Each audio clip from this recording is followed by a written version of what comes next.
Bienvenue dans ce nouvel épisode où nous allons nous interroger sur une question essentielle. Les innovations démocratiques peuvent-elles vraiment améliorer la confiance politique ? Alors que la confiance des citoyens dans les institutions politiques s'effrite, des chercheuses et chercheurs en sociologie et en sciences politiques se penchent sur les leviers qui peuvent la renforcer. Dans cet épisode, nous reviendrons sur une table ronde organisée dans le cadre du projet européen Trudem, explorant le rôle des dispositifs institutionnalisés et des nouvelles pratiques démocratiques. Quels sont les facteurs qui renforcent ou fragilisent cette confiance ? Les innovations démocratiques sont-elles réellement une réponse à la crise de légitimité des régimes représentatifs ?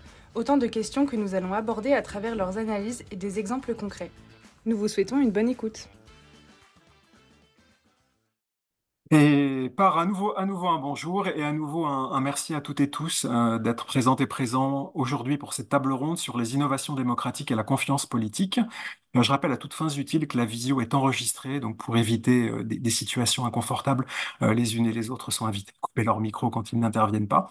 Je voudrais ouvrir avec quelques mots sur le cadre académique dans lequel cette conférence est organisée et surtout en donner ou en redonner les objectifs. Je passerai ensuite la parole à Caroline Tisserand qui présentera les intervenantes et les intervenants et qui passera elle-même la parole à Camille Moriot qui, en bonne juriste, si j'ose dire, rappellera la règle et veillera au respect de la règle, en l'occurrence la règle d'organisation de la table ronde. Et ensuite de quoi Clément Mabi présentera l'ICPC, l'Institut de la concertation et de la participation citoyenne, qui est partenaire de l'événement, à travers notamment Sylvie Barnezet et Swan Lebras qui sont là et que nous saluons en passant. Alors, cette conférence est organisée dans le cadre d'un projet H2020 qui s'appelle Trudem pour Trust in European Democracies. C'est un projet qui rassemble 12 universités européennes et qui porte sur les ressorts de la confiance politique dans une perspective comparative. Et la France est notamment en charge d'un work package dédié au lien entre innovation démocratique et confiance politique. C'est le premier prétexte qui nous réunit aujourd'hui et qui m'amène à un premier élément de définition, peut-être plus à destination des spectateurs que des panélistes.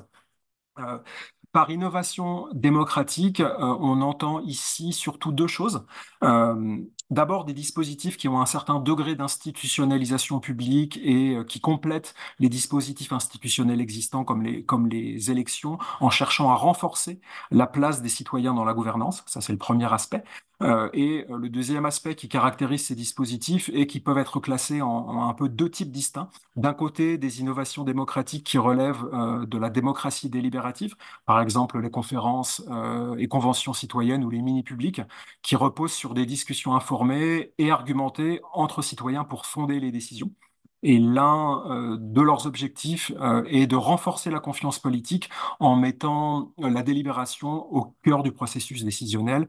Et d'un autre côté, des dispositifs qui relèvent de la démocratie directe, comme les référendums ou les budgets participatifs, et qui vont plutôt reposer sur l'implication directe des citoyens dans les décisions politiques, souvent via des instruments contraignants qui vont permettre d'assurer que la volonté des citoyens est respectée. Et l'objectif ici est plutôt d'améliorer la confiance politique en renforçant ou en forçant l'acceptation des décisions par les gouvernants.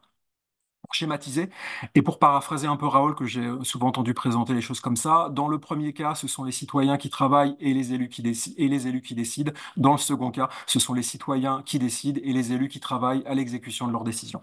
Alors évidemment, on peut, et on aura peut-être l'occasion de discuter d'autres approches, d'autres typologies, et surtout, on aura peut-être l'occasion de discuter de la complémentarité et de l'hybridation de ces dispositifs, qui est à mon sens une question encore plus intéressante.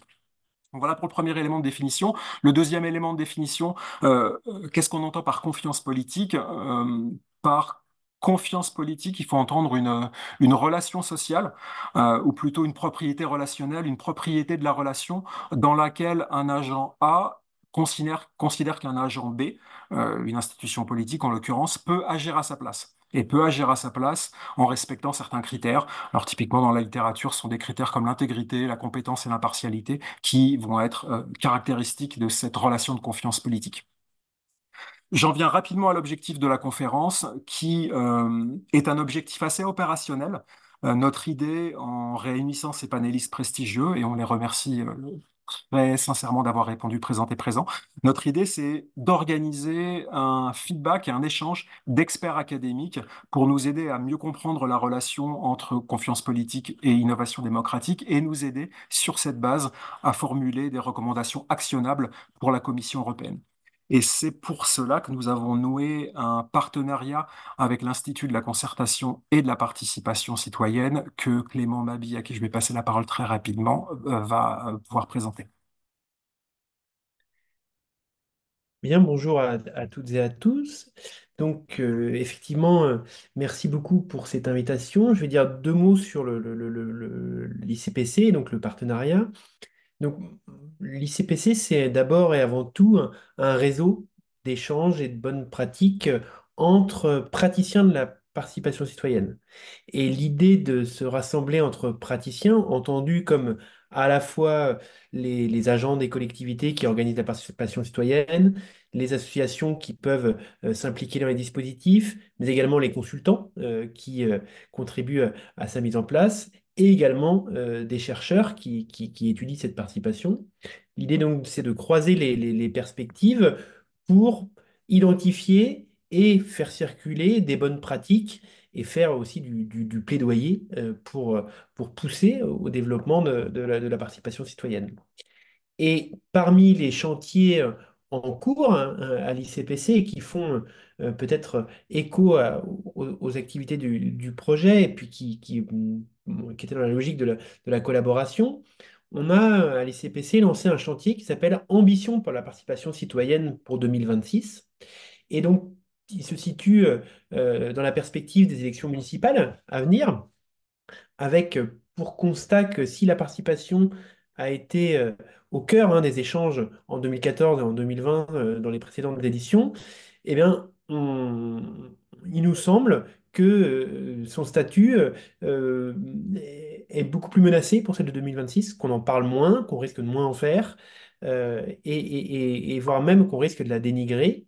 Et du coup, eh bien, le réseau se mobilise pour préparer un plaidoyer sur la participation et tenter de la mettre à l'agenda un peu plus et de valoriser donc ces bonnes pratiques. Et donc, on a organisé une série d'auditions d'acteurs et d'experts, des temps d'échange avec les membres du réseau. Et c'est dans cette perspective qu'on est ravi de pouvoir être associé aussi à Trudem et à ce type de table ronde pour pouvoir organiser la circulation aussi des connaissances et qu'on relaiera évidemment cette partie plus académique parce qu'il y aura aussi, si j'ai bien suivi, un autre temps d'échange, plutôt à destination des praticiens, qui sera organisé sur cette question d'innovation démocratique et de confiance très bientôt. Voilà pour les CPC, en bref. Mm. Merci. Je vais maintenant présenter les participantes de cette table ronde. Donc, on accueille quatre chercheuses et chercheurs spécialistes des transformations démocratiques. Camille Bedoc, Alice Mazot, Clément Mabi et Raoul Maniberton. Euh, Camille Bedoc, vous êtes chargée de recherche CNRS en sciences politiques au Centre Émile Durkheim à Sciences Po Bordeaux. Vous avez publié de nombreux travaux sur les systèmes et institutions politiques en Europe de l'Ouest. Vous vous êtes notamment intéressé au soutien apporté au mini-public délibératif, donc qui soutient, quels discours pardon, sont tenus, quels sont les facteurs de soutien, et aux aspirations et contraintes quant à la possibilité de réforme des institutions démocratiques. Vous avez aussi exploré les perspectives de différents types de publics, notamment les publics jeunes et les élus, en analysant leur rapport aux institutions et mécanismes démocratiques. Vous avez en outre écrit en 2023 un chapitre intitulé Une confiance très inégale dans les institutions qui pourrait nous intéresser directement aujourd'hui. Alice Mazou, vous êtes maîtresse de conférences en sciences politiques au Lions à l'Université de La Rochelle. Vous êtes spécialiste de la participation citoyenne et des politiques publiques participatives. Vous avez travaillé sur des questions de participation locale, de professionnalisation et mise en marché de la participation, et vous travaillez plus particulièrement sur la participation liée aux enjeux environnementaux. Parmi vos publications récentes, on peut évoquer par exemple l'article que vous avez co-signé en 2021, Les Français veulent-ils plus de démocratie, sur lequel on pourra revenir pour parler des perceptions des citoyens vis-à-vis des dispositifs démocratiques. Et on peut aussi évoquer un chapitre co-signé avec Guillaume Gourgue sur les innovations démocratiques en France, paru en 2023, qui s'intéresse aux trajectoires d'institutionnalisation des politiques participatives et au rôle des acteurs institutionnels tels que la CNDP, analysés au travers des cas du grand débat national et de la Convention citoyenne pour le climat. Un travail d'ailleurs qui propose de déplacer la focale vers vers les acteurs institutionnels et leur trajectoire plutôt que sur les innovations démocratiques en elles-mêmes, ce qui est un pas de côté qui pourrait aussi venir enrichir nos réflexions aujourd'hui quant aux recommandations qu'on pourra formuler aux échelons nationaux et européens. Clément Mabie, vous êtes professeur en sciences de l'information et de la communication au laboratoire de la Fabrique de pensée critique à l'INSA à Rennes, dont vous êtes aussi responsable. Vous travaillez sur les innovations démocratiques et la transformation numérique des processus participatifs, en démontrant notamment la non-neutralité des choix techniques opérés dans le domaine des civic tech. Vous avez notamment travaillé sur la plateforme utilisée par le gouvernement dans le cadre du grand débat national et par le vrai débat organisé par le mouvement des Gilets jaunes. Et en retraçant la genèse de la civic tech en France, vous explorez aussi les mécanismes et valeurs qui sont associés, notamment donc l'idée d'une meilleure transparence, d'une plus grande neutralité ou inclusivité dans les prises de décision. Vous montrez aussi que les cas d'études sont globalement plutôt décevants sur l'ensemble de ces promesses, ce qui amène à se poser la question, pour reprendre le titre d'un de vos articles, quel numérique pour la démocratie, ou en l'occurrence, quel numérique pour améliorer la confiance des citoyens dans la démocratie. Enfin, Raoul Maniberton, vous êtes professeur de sciences politiques à l'Université catholique de Lille, chercheur et directeur adjoint à l'ESPOL. Vous êtes spécialiste de politique comparée. Vous travaillez en particulier sur les institutions démocratiques. Vos recherches actuelles portent sur la démocratie directe et ses effets. On peut notamment citer l'ouvrage collectif Démocratie directe, paru en 2022, co-dirigé avec Laurence Morel, qui traite des institutions de la démocratie directe, de leurs effets sur la législation, les acteurs politiques et la société civile, dans lequel vous traitez d'une dizaine d'études de cas, parmi lesquelles l'Italie, l'Autriche et la France, qui pourraient nous intéresser plus particulièrement parce qu'ils font partie des pays partenaires du programme Trudem. Vous êtes aussi membre de la direction scientifique du Direct Democracy Navigator. Vous avez récemment co-publié avec Clara Egger un rapport intitulé The Global State of Direct Democracy qui analyse la diversité des mécanismes et institutions de démocratie directe à l'international, duquel on espère là encore pouvoir s'inspirer pour alimenter nos recommandations sur les bonnes pratiques. Merci à toutes et à tous encore d'avoir accepté l'invitation et maintenant je laisse la parole à Camille Moriot. Merci Caroline. Donc, comme Frédéric le disait, je suis juriste, publiciste, donc je vais rappeler les règles du jeu. Simplement, cette table ronde va se dérouler plutôt en deux temps. Donc, on avait prévu trois temps au départ, mais en raison du délai qu'on a pris, je vous propose de concentrer les deux derniers. Donc, un premier temps jusqu'à à peu près 14h30, premier tour de table où chacune des panélistes interviendra sur le sujet à partir de son champ de compétences pour une dizaine de minutes chacun et chacune. Et ensuite, second tour de table à partir de 14h30 jusqu'à 15h15, on verra jusqu'où cela ira, pour rebondir les uns et les autres sur les propos de chacun et chacune, et puis aborder des cas concrets, des success stories, et répondre, si vous le voulez bien, à la question, en gros, si vous ne deviez retenir qu'un dispositif, lequel serait-ce en matière d'innovation démocratique pouvant restaurer la confiance. Je serai également la maîtresse du temps, donc j'assumerai le mauvais rôle, ne m'en voulez pas. Je vous souhaite à tous et à toutes une excellente conférence. On va pouvoir commencer le premier tour de table. Donc nous allons procéder par ordre alphabétique. Camille Bedoc, nous vous écoutons pour une dizaine de minutes. Quel est votre point de vue sur le sujet? Merci beaucoup, merci pour l'invitation et merci pour cette belle table ronde. Donc déjà, la question qui nous a été posée, je rappelle, c'était les innovations démocratiques peuvent-elles vraiment améliorer la confiance politique? Et je vais faire une réponse de Normand en disant qu'on ne peut pas y répondre de manière monolithique, c'est-à-dire que la réponse que je vais dire, c'est ça dépend pour qui, ça dépend lesquels. Donc, il n'y a pas. Mon premier point, c'est qu'il n'y a pas, à mon avis, d'innovation démocratique qui a la capacité de restaurer uniformément la confiance politique. Pourquoi? Parce que la question qu'on doit plutôt se poser, c'est à qui est-ce qu'on souhaite avant tout redonner confiance? Puisque les différents groupes, selon leurs propriétés sociales, politiques, vont pas être attirés par les mêmes types d'innovation démocratique et pas avec forcément les mêmes raisonnements sur ce que devrait être la démocratie. Donc, pour appuyer cette thèse, je vais m'appuyer sur des résultats de recherche à la fois personnels et menés par d'autres équipes, aussi bien sur des grandes enquêtes que des entretiens qualitatifs avec des citoyens. Et À vrai dire, je vais peut-être un petit peu détourner ce qu'on m'a dit parce que ça ne va pas être uniquement sur les innovations démocratiques au sens d'éléments qui renforcent la participation citoyenne au sens propre, mais plutôt sur une série aussi d'attentes institutionnelles qui répondent plus largement à la question un peu qui doit gouverner et comment, donc plus lié à des formes de représentation. Donc je détourne un petit peu ce qui m'a été demandé, mais je vais quand même parler bien sûr des innovations démocratiques.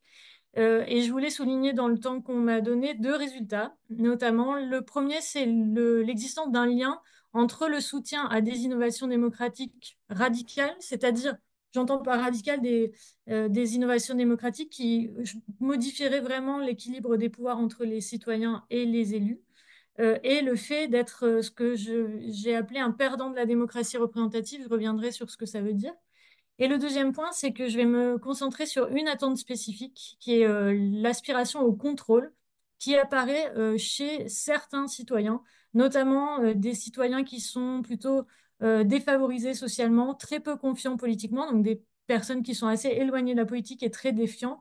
Et donc, ce que je vais essayer de montrer, c'est que si on veut renforcer la confiance politique de ce groupe en particulier, c'est-à-dire les personnes les plus éloignées actuellement du monde politique et les plus défavorisées socialement, il faudrait mettre en place un certain nombre de mécanismes qui permettent de contrôler les élus et de limiter leurs privilèges. Mais le problème, c'est que ce sont aussi des mécanismes qui sont particulièrement rejetés par les élus. Alors, mon premier point sur le lien entre innovation démocratique et perdant de la démocratie représentative, c'est d'abord de montrer que si on part des grandes enquêtes, il y a un constat assez général dans la littérature qui est confirmé de manière de plus en plus récurrente, qui montre que la volonté de bouleverser le statut constitutionnel, quelle que soit quasiment l'innovation démocratique qui est considérée, est associée à un manque de confiance politique ou à un manque de satisfaction vis-à-vis du fonctionnement de la démocratie. Donc, ça, on peut le voir vraiment pour toute une série de mécanismes, qu'il s'agisse de mécanismes de démocratie directe, qu'il s'agisse du remplacement des élus par des citoyens dans des assemblées tirées au sort, ou même de mécanismes qui sont peut-être pas de l'approfondissement démocratique, comme le soutien aux experts, etc. Donc, on a essayé avec Jean-Benoît Pilet et d'autres collègues qui travaillent sur le sujet de comprendre ce qui, enfin, comment dire, le mécanisme derrière cette récurrence du lien entre manque de satisfaction envers la démocratie et soutien aux innovations démocratiques, à partir du cas des référendums d'initiative citoyenne et de la volonté de remplacer les élus par des citoyens tirés au sort. Et on trouve des résultats assez concordants liés au fait de se sentir mal représenté. Mal représenté à la fois d'un point de vue d'être systématiquement exclu du pouvoir, de voter systématiquement pour des partis d'opposition, d'un point de vue descriptif, notamment d'un point de vue social, c'est-à-dire d'avoir des élus qui sont très éloignés de ses propres propriétés sociales. Donc ça vaut pour les individus qui ont un faible niveau de revenu, un faible niveau de diplôme, etc. Et enfin, le fait d'avoir des préférences éloignées de celles des personnes qui sont actuellement au gouvernement. Donc, ce que ça veut dire, c'est que de manière générale, on constate qu'il y a un lien qui est lié à un sentiment de mauvaise représentation. Et là, je projette donc juste un point. Je voulais vous montrer les problèmes qui ont été identifiés par des Français dans une enquête ISSP comme étant les principaux problèmes du système politique français, pour essayer justement de relier la perception du principal problème à certaines innovations démocratiques spécifiques. Et on voit que de manière générale, en fait, les principaux problèmes identifiés par les citoyens sont des problèmes qui sont liés à leur classe politique, considérée comme n'étant pas à la hauteur, pas suffisamment compétente, pas suffisamment à l'écoute et soumise à l'intérêt général. Donc, ce que ça veut dire, c'est que le résultat que j'ai évoqué précédemment sur le lien entre perdant de la démocratie représentative et soutien aux innovations démocratiques, en réalité, on peut l'interpréter comme une volonté de reprendre le pouvoir sur la classe politique jugée actuellement insuffisante par des acteurs qui sont actuellement marginalisés dans le système politique actuel parce qu'ils ont le sentiment d'être mal représentés, d'être représentés par des mauvais représentants. Ça veut aussi dire un autre point qui est que les innovations démocratiques ne pourront pas être un instrument qui va restaurer la confiance pour les personnes qui sont les plus désenchantées si il n'y a pas un véritable processus de regain d'influence dans le système politique. Autrement dit, si c'est de la participation domestiquée pour faire joli, ça servira absolument pas à faire regagner la confiance. Donc ça, c'est le premier point que je voulais mettre en avant. Le deuxième point que je voulais mettre en avant, alors là c'est très dense, je ne vous demande pas de tout lire, mais plutôt de regarder la partie en bas à droite du tableau qui porte sur l'aspiration au contrôle, c'est que cette fois je m'appuie plutôt sur des matériaux qualitatifs, sur une grande enquête qu'on a conduite avec des collègues en France, en Italie, en Belgique, où on a essayé de mettre au jour différentes aspirations sur le système politique. Et on avait pu montrer d'abord un point qui avait aussi été montré, par exemple, par Alice Mazeau, Guillaume Gourgue et dans un article qui a été cité tout à l'heure, à savoir l'idée que la représentation politique est indépassable. Donc, il y a très peu de gens qui veulent vraiment se substituer aux élus pour s'autogouverner, si on peut dire ça. Mais en revanche, il y a des visions très différentes de la représentation qui peuvent être liées justement à toute une série d'innovations démocratiques. Là, je vais pas rentrer en grand détail, je vous donne vraiment à très gros traits les quatre qu'on a trouvés, parce qu'elles sont liées aussi, ces aspirations, à des propriétés sociales et politiques particulières. Alors, l'aspiration à la participation, qui est sans doute celle qui nous ressemblerait à nous le plus, c'est l'idée qu'il y aurait une relation permanente, horizontale avec les citoyens qui participeraient à tous les moments du processus politique, pas seulement au moment de l'élection, sauf qu'elle est présente notamment chez des personnes qui sont euh, plutôt très diplômées, qui participent déjà énormément, qui sont très engagées politiquement, donc qui sont déjà de toute façon très participatives. Ensuite, l'aspiration à la délégation, là, c'est plus l'idée qu'on va confier à un élu plus compétent que soi la décision qui doit être prise de manière efficace, rapide. Et là, c'est typiquement une aspiration qu'on retrouve chez les personnes de droite, de centre droit, qui ont plutôt un fort intérêt, une forte confiance politique, mais qui ont une participation qui se limite au vote. La troisième, donc, c'est plus une aspiration à la représentation miroir, à l'identification, donc avec l'idée que pour s'identifier au système politique, il faut avoir des représentants qui nous ressemblent, qui est notamment une aspiration qu'on retrouve chez les jeunes Français éduqués, qui ont un faible niveau de confiance politique, faible participation, mais une certaine compétence. Et la dernière, sur laquelle je vais plus insister, c'est l'aspiration au contrôle, qui là est particulièrement caractéristique des citoyens qui sont issus des classes populaires, qui ont un faible niveau d'études, un travail manuel peu qualifié, qui ont une faible participation politique et une forte, très forte même défiance vis-à-vis du fonctionnement politique actuel. Alors, cette aspiration au contrôle, elle consiste en deux choses. D'abord, le fait d'exiger, le fait de pouvoir contrôler les élus et notamment les renvoyer en cours de mandat à tout moment, avec l'idée qu'ils sont nos employés et qu'ils devraient être traités comme tels. Et la deuxième, c'est l'idée que l'élu doit avoir une très forte proximité statutaire avec les citoyens, qui passe notamment par le fait que tous les privilèges qui sont associés à la fonction politique devraient être supprimés. Et ça passe notamment par le salaire qui est jugé bien trop élevé.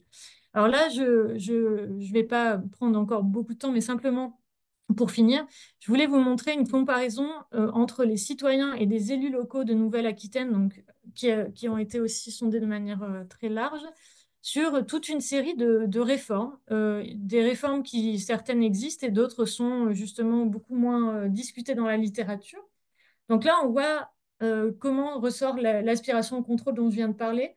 D'abord, on voit un point quand même. Bon, si les élus voulaient faire une réforme populaire qui ne leur coûterait pas grand-chose, casier judiciaire vierge pour pouvoir être élu, qui est plébiscité par tout le monde et qui pourtant est jamais vraiment, est jamais mise en place. Et après, sinon, sur l'aspiration au contrôle, il y a deux points. Donc, il y a la possibilité de révoquer les élus en cours de mandat, sur lequel il y a un gros décalage entre les élus et les citoyens. La limitation à 2 mandats dans le temps, qui est aussi une manière de limiter un peu l'emprise des élus sur le système politique. Et euh, le, oui, le salaire moyen, qui est aussi assez plébiscité. Et aussi le RIC, on pourrait discuter, est-ce que c'est plus un outil de participation, de contrôle? Ça, c'est vraiment typiquement comment dire, un dispositif qui a plusieurs éléments, enfin, qui porte plusieurs éléments, plusieurs dimensions. Donc, pour conclure rapidement, si j'essayais de proposer une conclusion et une solution, je dirais que, vu l'ampleur du décalage entre les aspirations démocratiques des citoyens défavorisés socialement, défiants politiquement et les institutions actuelles, si on adopte des innovations démocratiques, quelles qu'elles soient, je pense qu'elles devraient avoir deux objectifs. La première, c'est de redonner un véritable pouvoir d'influence aux citoyens sur le système politique, ce qui disqualifie, comme je l'ai déjà dit, des processus consultatifs, domestiqués, contrôlés par les élus, etc., etc. Et la deuxième, c'est donner la possibilité de contrôler les élus et de limiter leurs privilèges. Le problème, encore une fois, je réinsiste sur cette conclusion, c'est que tout laisse à penser que les innovations qui correspondent à ces objectifs sont aussi celles qui sont les moins susceptibles d'être mises en place par les élus et les plus décriées par les élus. Voilà, je m'arrête ici. Merci beaucoup pour cette intervention et merci infiniment d'avoir pu respecter votre temps de parole. C'est extrêmement intéressant. Je vais tout de suite passer la parole à Clément Mabi pour écouter votre point de vue, euh, les apports de vos travaux. N'oubliez pas de rallumer votre micro. Merci beaucoup pour cette invitation et merci aussi à Camille pour tous ces éléments. Alors, donc moi, je vais parler là avec mon autre casquette, qui est moins celle d'administrateur de l'ICPC, mais je suis membre du conseil d'administration avec mon regard d'universitaire. Et moi, j'ai beaucoup donc travaillé sur l'émergence du numérique dans la participation citoyenne et la transformation de la démocratie participative. Et un peu comme dans l'intervention précédente, moi, je suis reparti de la question qu'on nous a posée au départ. Est-ce que les innovations démocratiques elles peuvent vraiment améliorer la confiance? Ben là-dessus, je pense que toute la question elle est dans le vraiment. Et mon scope, moi à moi, ça va être de regarder est-ce que l'usage faire appel à des technologies numériques, potentiellement, ça peut renforcer ces innovations démocratiques au point de renforcer la confiance. Eh bien, après la réponse de Normand, je vais faire une réponse de Breton. Et je vais dire que non, pas vraiment. Est-ce que le numérique peut aider? Oui. Déjà, il faut un peu s'interroger sur qu'est-ce qu'on met derrière le numérique. Il n'y a pas un, mais des numériques, parce que le numérique, ça ne veut pas dire grand-chose. Et moi qui travaille dans une école d'ingénieurs, parler de le numérique a tendance à énerver les informaticiens d'ailleurs. Euh, En fait, quand on parle du numérique, c'est tout un tas d'outils très différents. Donc, c'est des réalités aussi très, très différentes et des usages très différents. Et dans notre cas, en fait, on parle beaucoup de plateformes participatives, c'est-à-dire d'espaces qui sont ouverts en ligne sur Internet. Et dans ces espaces, on sollicite la participation d'internautes sans pouvoir souvent trop contrôler leur identité. Et on les sollicite après pour différentes choses, soit simplement pour déposer des avis, soit pour commenter les contributions d'autres participants, ou alors pour voter. C'est quand même les trois principaux types de contributions sur les plateformes participatives. Et du coup, on a eu aussi d'autres types d'outils. On a eu des comparateurs de programmes, on a eu des outils pour visualiser de l'information différemment. Mais quand on est sur les plateformes, voilà le principal type d'outils. Et aujourd'hui, on a un monde des usages du numérique pour la participation qui se retrouve de plus en plus bousculé par la montée en puissance des IA et des IA génératives. Et on a notamment des certain nombre de collègues, là je disais il n'y a pas très longtemps les travaux d'Hélène Landemort, qui militent à fond pour qu'on utilise des IA et des IA génératives pour l'animation de panels sur les mini-publics, pour pouvoir passer à l'échelle. Elle et son équipe ont passé là un gros contrat avec OpenAI, donc les promoteurs de ChatGPT, pour pouvoir justement donc utiliser ces IA génératives avec tout un tas aussi de questions ça peut trimballer. Et donc, du coup, moi, avec le regard que j'ai et ce que j'ai pu étudier, donc beaucoup de plateformes participatives, je me suis intéressé à la manière dont en France s'est structuré le mouvement de la civic tech française. C'est-à-dire, derrière l'idée de civic tech, c'est un ensemble d'acteurs, beaucoup d'entrepreneurs, hein, c'est un peu la start-upisation de la participation, ou, en tout cas ça se veut dans cet esprit-là, ou, ou militants avec un numéro de tirette, ou je ne sais pas comment on peut les appeler, mais en tout cas d'acteurs plutôt issus du monde de l'économie du numérique, qui à un moment se sont dit que leurs outils avaient cette capacité de transformer, de bousculer les pratiques dans le domaine de la participation citoyenne, un peu comme ça avait pu être fait dans d'autres domaines de l'économie, et que peut-être s'ouvrait un marché pour transformer ce secteur.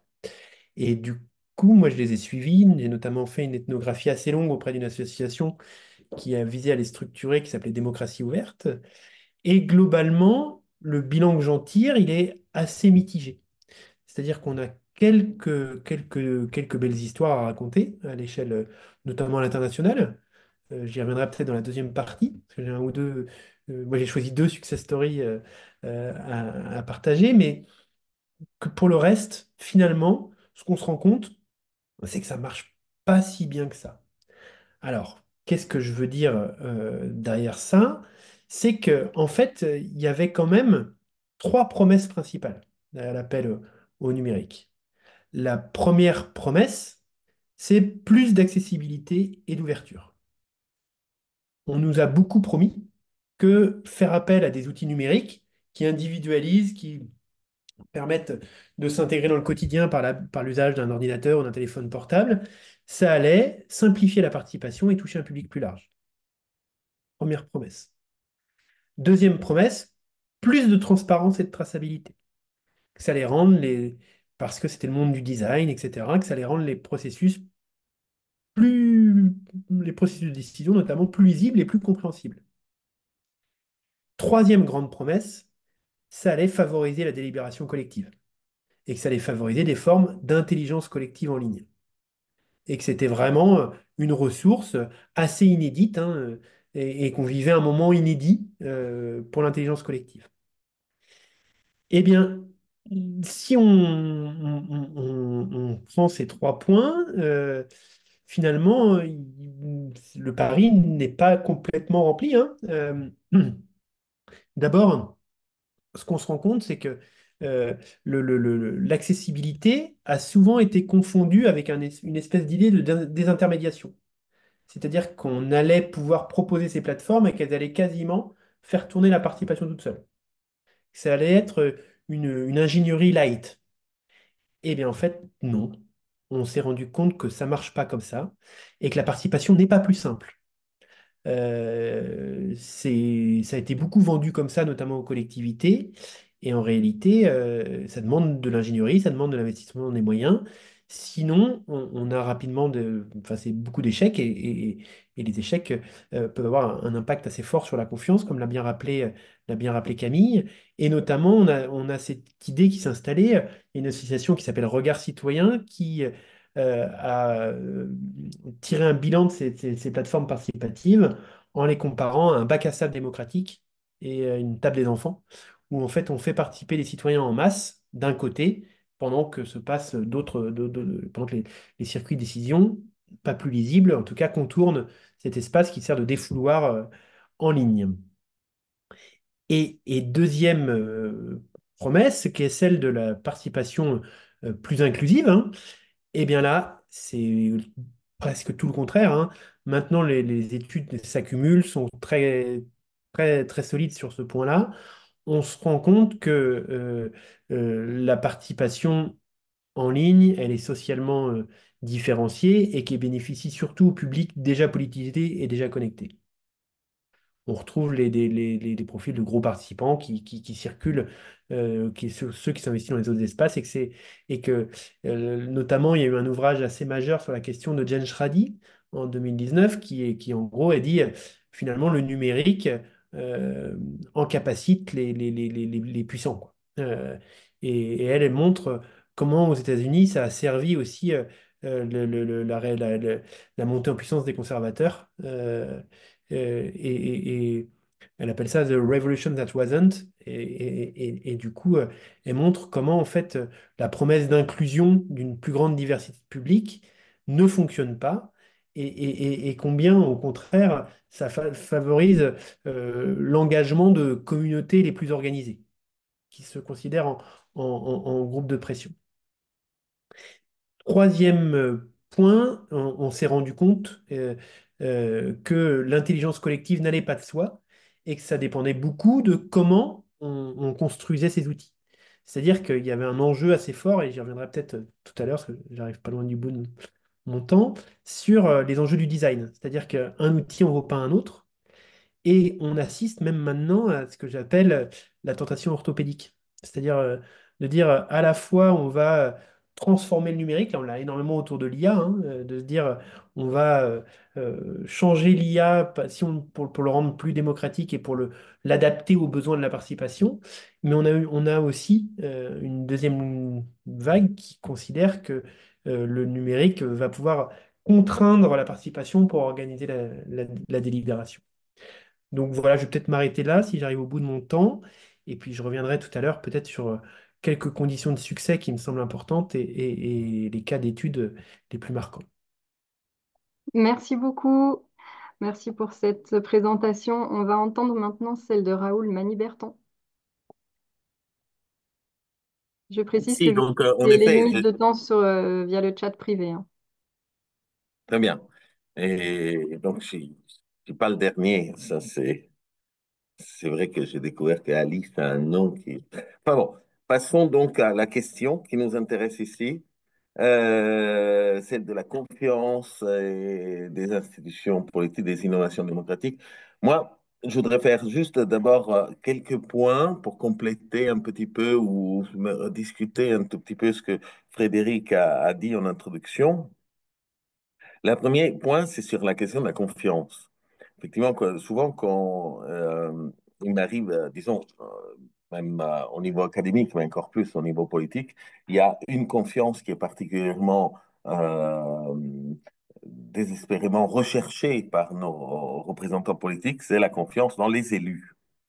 Mais la confiance dans les élus qui est chroniquement faible partout, dans toutes les démocraties, surtout maintenant on se plaint par exemple de la confiance dans la science, mais comme vous voyez, le pays qui a le moins confiance dans la science a quand même plus confiance en la science que le pays qui a le plus confiance dans ses élus, qui est la Norvège. Donc les élus, c'est chronique, c'est bas, ça fait partie du métier, et je dirais, c'est pas un problème en plus. Pas un problème parce que nous avons les inventeurs de nos institutions, non, Montesquieu, par exemple, disait que c'est une expérience éternelle, que les gens qui ont le pouvoir veulent en abuser. Donc lui-même était méfiant, n'est-ce pas? Et toutes nos institutions basées sur la division du pouvoir, elles sont basées sur la méfiance vis-à-vis du pouvoir. L'idée, c'est le limiter. Donc, tant on est méfiant par rapport à ceux qui gouvernent, j'ai envie de dire, c'est quelque chose qui est d'implicite dans un système démocratique. En revanche, il y a un autre problème de méfiance, que c'est celle dont on parle plus particulièrement ici, c'est que une chose, c'est pas avoir confiance dans ses représentants, une autre chose, c'est pas avoir confiance dans les règles qui permettent de limiter l'abus du pouvoir par nos représentants, n'est-ce pas? Et donc ça, par contre, c'est un problème. Donc effectivement, c'est peut-être là-dessus davantage qu'il faut parler. Je vous dis pourquoi tout à l'heure je fais cette distinction.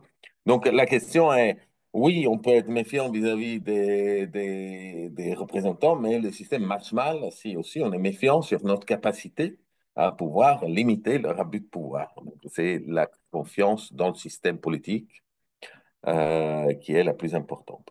Alors, une fois que ce type de confiance-là, il y a des facteurs qui ont été déjà mis en évidence par Camille et que, bon, voilà, c'est assez... Moi-même, je trouve systématiquement la même chose, mais c'est pas une nouveauté. Qui est le facteur principal, c'est qu'on n'a pas confiance dans un système politique quand on perd tout le temps, en fait. Euh, la, En gros, il y a des perdants en politique quand une décision ne va pas dans le sens qu'on veut.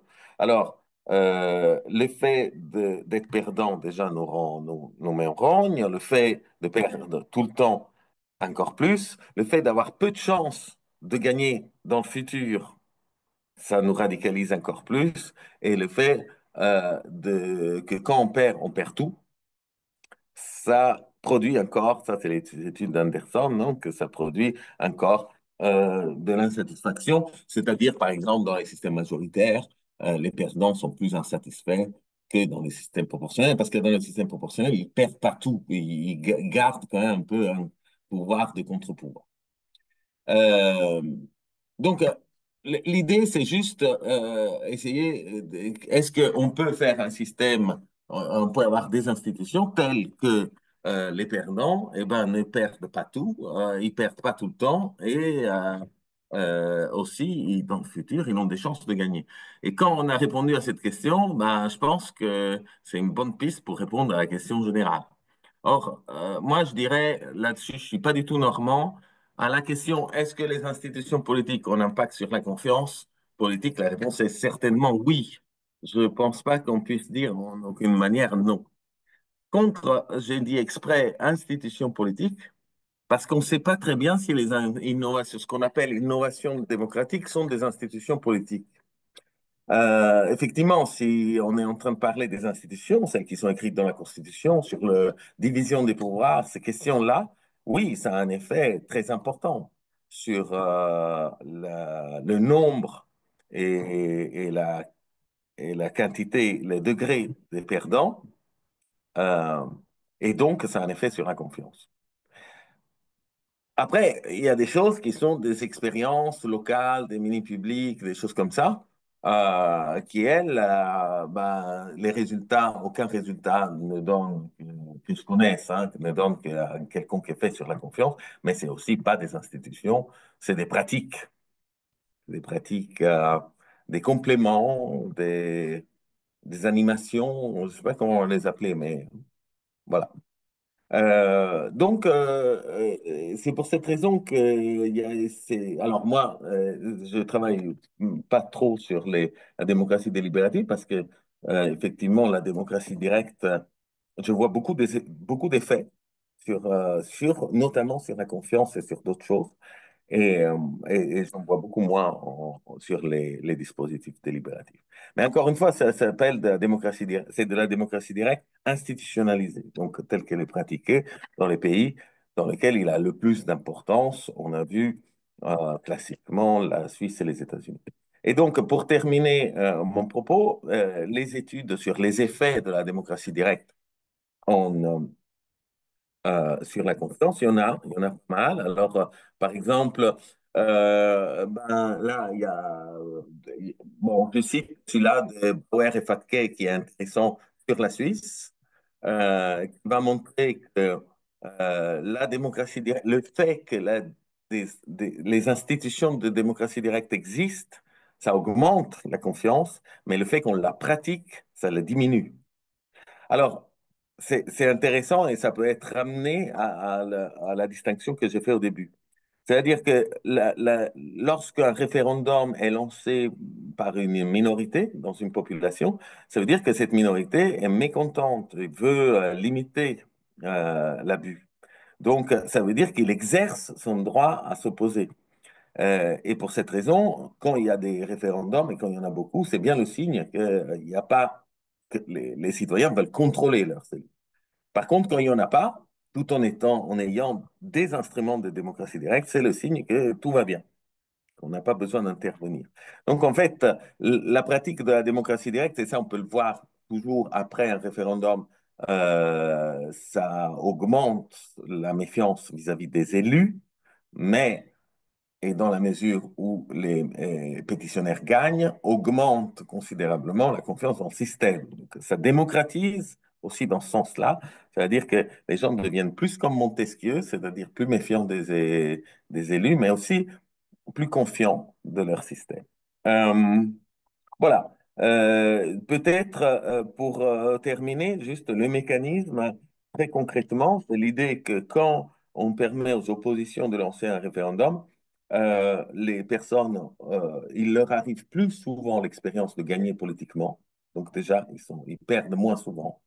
Il leur arrive aussi plus souvent de ne pas perdre tout à fait, parce que effectivement, ça c'est un effet indirect, mais ces systèmes poussent beaucoup au consensus, et il leur arrive aussi, ils ont la conscience que demain, ils pourraient gagner, du fait de ces deux caractéristiques. Donc c'est pour ça qu'ils sont en fait plus confiants, et qu'ils ont aussi cet effet-là que trouvait Bruno Frey, ils sont plus confiants aussi dans leur capacité à influencer le système dans lequel ils...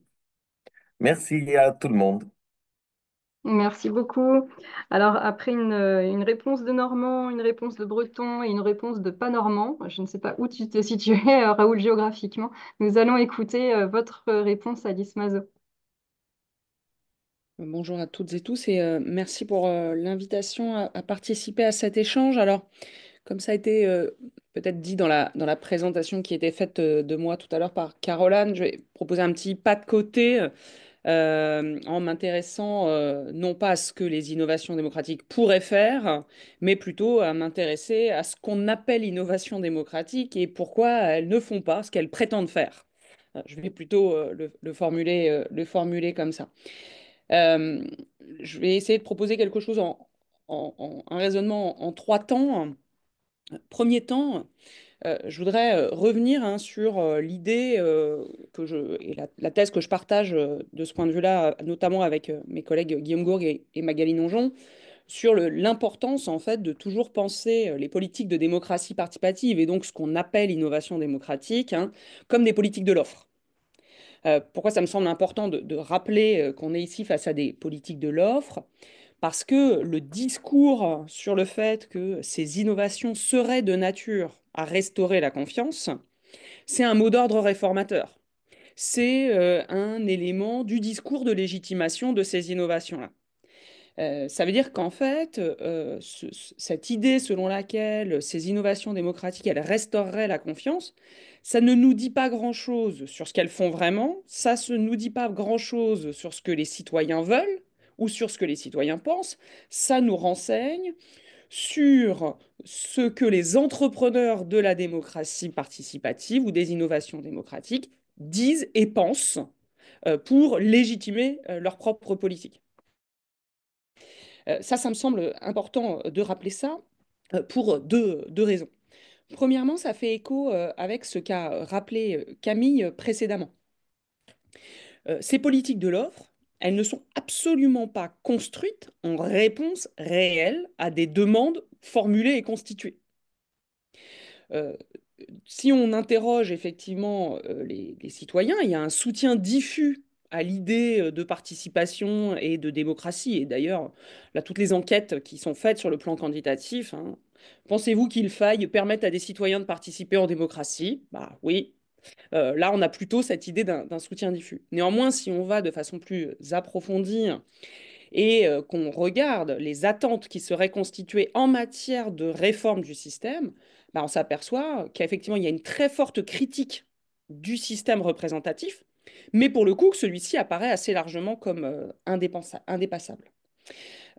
Et donc, c'est un point important, ça veut dire que tout au plus, et ça c'est un discours qu'on entend beaucoup du côté des entrepreneurs de la démocratie, tout au plus, les innovations démocratiques, elles viseraient à construire une demande, à structurer des attentes, c'est-à-dire à transformer des représentations, des formes légitimes de gouvernement démocratique. Bon.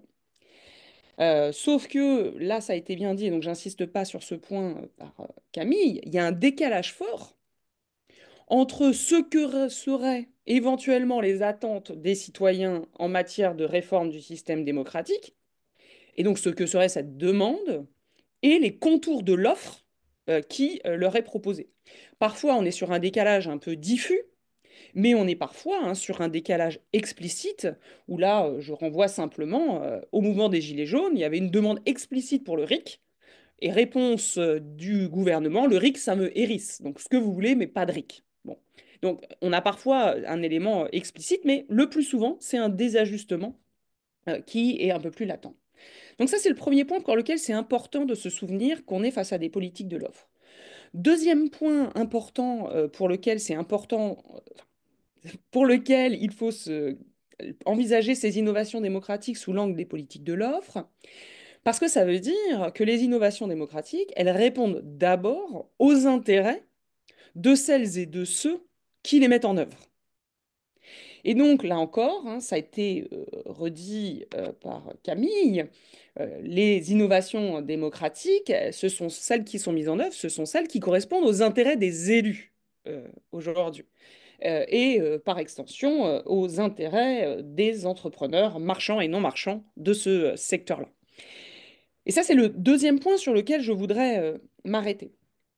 Parler d'innovation démocratique, c'est une manière de mettre l'accent sur la capacité supposée d'un ensemble de dispositifs et d'instruments à réformer un système, à le réformer dans un sens d'amélioration.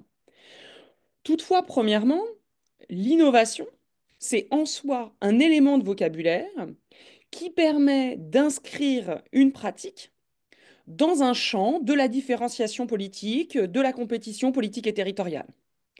Et donc, se positionner du côté des innovateurs de la démocratie, c'est devenu un élément parmi d'autres de la compétition politique et territoriale.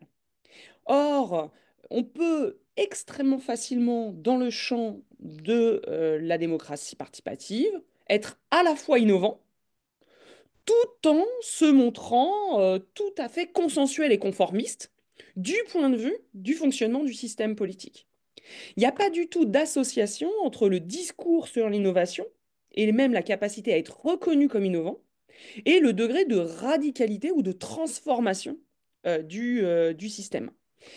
Et ça, pour le coup, hein, tout le travail qui est fait sur la codification des bonnes pratiques et le fait de pouvoir célébrer un ensemble de bonnes pratiques participatives sans que le critère de la radicalité de la transformation du système ou que le critère des effets de ces innovations sur le système ou l'action publique soit un critère prépondérant, bah, montre bien cette dissociation entre le jeu de l'innovation et la capacité à transformer le système.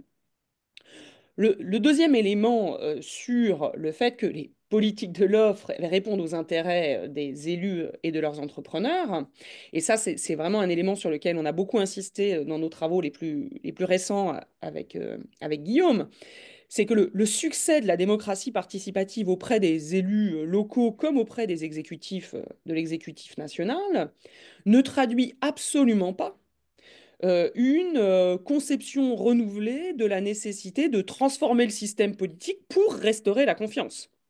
Ce que ça traduit, c'est la capacité accrue des gouvernants à s'approprier, à domestiquer le référentiel et les pratiques de la démocratie participative dans une optique gouvernementale. Et c'est pourquoi, hein, dans nos travaux récents, on avait essayé d'insister sur le fait que la neutralisation décisionnelle des dispositifs de démocratie participative, alors très visible dans le domaine de la CNDP, très visible sur les expériences nationales de la Convention citoyenne, mais visible aussi dans le succès du budget participatif, on a bien ici à chaque fois des opérations de neutralisation décisionnelle, dans le sens où on va priver les dispositifs d'effets, au moins d'effets structurels du point de vue de l'agenda, du point de vue de la conduite des politiques publiques. Et donc cette neutralisation décisionnelle, c'est pas un effet insuffisant ou un effet limité des innovations démocratiques actuelles, c'est une condition de leur possibilité, au sens une condition de leur acceptabilité par les élus et par extension leurs encourages. Ça m'amène à mon troisième et dernier point. Bah, dès lors qu'on a des politiques de l'offre qui sont conçues pour ne pas, en quelque sorte, transformer le système, qu'on a des politiques de l'offre qui sont conçues avec un écart avec ce que serait éventuellement la demande des citoyens. Et bien de ce point de vue-là, il est plus vraiment surprenant que ces innovations démocratiques ne parviennent pas à produire les effets qu'ils sont annoncés, et notamment un effet en termes de restauration de la confiance. Alors évidemment, on ne peut pas démontrer, en tout cas à ma connaissance, mais là peut-être il y aurait d'autres éléments, pas démontrer de façon massive, et ça fait écho avec la question que se posait Raoul, d'à quel point c'est des institutions du système politique, mais qu'est-ce qu'on voit néanmoins du point de vue de la pratique? Et là, les professionnels et les praticiens le savent mieux que personne. Les dispositifs, ils arrivent encore peu ou prou à mobiliser celles et ceux qui sont encore disposés à croire dans le fonctionnement du système démocratique. Et encore, même parmi eux, on voit des effets de désaffection, des effets de déception. Deuxièmement, ces dispositifs, malgré l'énergie que dépensent les professionnels pour aller chercher les plus éloignés, les plus marginalisés socialement, les plus marginalisés politiquement, ils parviennent très difficilement à le faire. Et donc, on voit bien que de ce point de vue-là, ils ne parviennent pas à remplir la promesse d'inclusivité. Et enfin, même, on constate que dans les arguments qui sont avancés par les collectifs les plus mobilisés, y compris de façon radicale contre un ensemble de projets, et je pense ici sur le champ de la démocratie environnementale, il est très fréquent que parmi les groupes qui se mobilisent, au moins pour une partie d'entre eux, il y a un certain nombre de citoyens qui disent, bah, en fait, on a tous essayé. On a essayé le vote, on a essayé les pétitions, on a essayé les dispositifs participatifs, et on voit bien que, de toute façon, on n'est pas écouté et que ça ne produit pas d'effet, et donc il nous reste quoi d'autre que la lutte? Et donc, ça me conduit à ma conclusion, si je puis dire, en tout cas sur ce premier temps. Si on doit avoir des signaux de ce que produisent les innovations démocratiques telles qu'elles sont mises en œuvre aujourd'hui, c'est plutôt des signaux qui vont dans le sens, au mieux, si je puis dire, ça ne produit pas d'effet, ou plus probablement, ça contribue à alimenter la défiance. Voilà. Et donc, ça me semble être un élément important parce qu'il y a un débat qui a souvent animé la communauté de celles et de ceux qui s'intéressent à ces innovations. Une première vision consistait à dire qu'en fait, on était sur des innovations qui étaient de l'ordre de l'expérimentation et donc qui étaient encore en phase d'institutionnalisation. Et donc, en quelque sorte, il fallait pas être trop sévère parce que on était encore dans l'expérimentation. C'est normal que ça produise pas complètement les effets attendus, mais que on allait avoir une transformation incrémentale du système politique, que ça allait s'améliorer progressivement, etc., etc. Pour le coup, je partage pas du tout ce point de vue-là, hein. Je pense plutôt que l'institutionnalisation d'une participation domestiquée, d'une participation neutralisée sur le plan décisionnel, non seulement elle restaure pas la confiance, mais en plus elle sape la capacité des innovations démocratiques, des réformes démocratiques, à restaurer la confiance. Et ça me semble être un élément extrêmement important pour la réflexion. C'est-à-dire qu'il me semble que les formes contemporaines d'institutionnalisation de ces dispositifs ont affaibli la légitimité de ces procédures qui sont pourtant supposées être des procédures productrices de légitimité. Je m'arrête là. Merci beaucoup. Merci à toutes et à tous d'avoir respecté votre temps de parole pour ce premier tour de table. On va enchaîner tout de suite sur le second. Donc, des rebonds sur les contributions des uns et des autres, sans ordre nécessairement de parole. Euh, Est-ce que, voilà, chez les uns, chez les autres, il y a des réflexions qui sont apparues, sachant que les angles euh, se complétaient, n'étaient pas tous les mêmes, et les constats aussi, euh, euh, plus ou moins vertigineux parfois, voire peut-être un peu pessimistes, ou en tout cas qui donnent des clés sur euh, les facteurs d'amélioration de la confiance politique. Hum, qui souhaite partager son retour en premier? Ouais, Raoul, allez, tu peux remettre ton micro. Bien compris, c'est dialogue ouvert en fonction de C'est ça, ouais, dialogue débat. ouvert. Et puis, peut-être dans un second temps, c'est au feeling, nous partager également des success stories sur lesquels vous avez pu travailler, qui ont bien fonctionné en termes de renouvellement, de renforcement de la confiance. Et la question conclusive, ce sera si vous ne deviez retenir qu'un seul dispositif, lequel serait-ce? Bon, ben, ça, je pense que tu sais déjà ma réponse, mais du coup, si c'est un peu un dialogue, moi, j'aurais envie de poser une question à Alice. Et particulièrement par rapport à ton discours, il y a des éléments que j'ai entendus, hein. J'ai eu récemment, je sais pas, plusieurs fois discuté à l'occasion de la thèse d'Antoine Gontier dans lequel il y a Guillaume Gourgue qui travaille beaucoup avec toi et que vous dites tous les deux, vous parlez de domestication. Et moi, ce concept me paraît un peu, je ne saisis pas trop les contours parce que si on veut un système dans lequel on a une institution qui permet aux gens d'initier, voter, décider de différentes manières. C'est un système installé par le haut. On va prendre, allez, on reprend toujours notre exemple favori, 1891, l'instauration de l'initiative populaire en Suisse. Bon, ben, c'est passé par voie parlementaire. Les règles ont été faites de façon parlementaire. Les citoyens qui participent et qui se saisissent de cette institution, donc se saisissent de quelque chose qui a été offert, même s'il y avait la demande. Mais je veux dire, à la fin, le dispositif a été installé par le haut. Sauf que ça fonctionne parce que les gens l'utilisent. Ils l'utilisent parce que ça leur donne beaucoup de pouvoir. Donc là-dessus, qu'est-ce que c'est? C'est un dispositif de domestication ou non? Parce que c'est bien par le haut, et cet aspect, c'est de domestication, mais de l'autre côté, c'est utilisé, et en fait, ça donne à l'ensemble des citoyens plus de pouvoir qu'à leurs représentants, donc hiérarchiquement supérieur. Donc c'est quelque chose qui, quand même, n'est pas du tout associé, similaire au mécanisme qu'on observe en France, que tu as décrit, notamment au niveau local, mais un peu national aussi. Qu'est-ce que t'en dis, Alice? Alors, peut-être, domestication, ça ne veut pas dire institutionnalisé par le haut.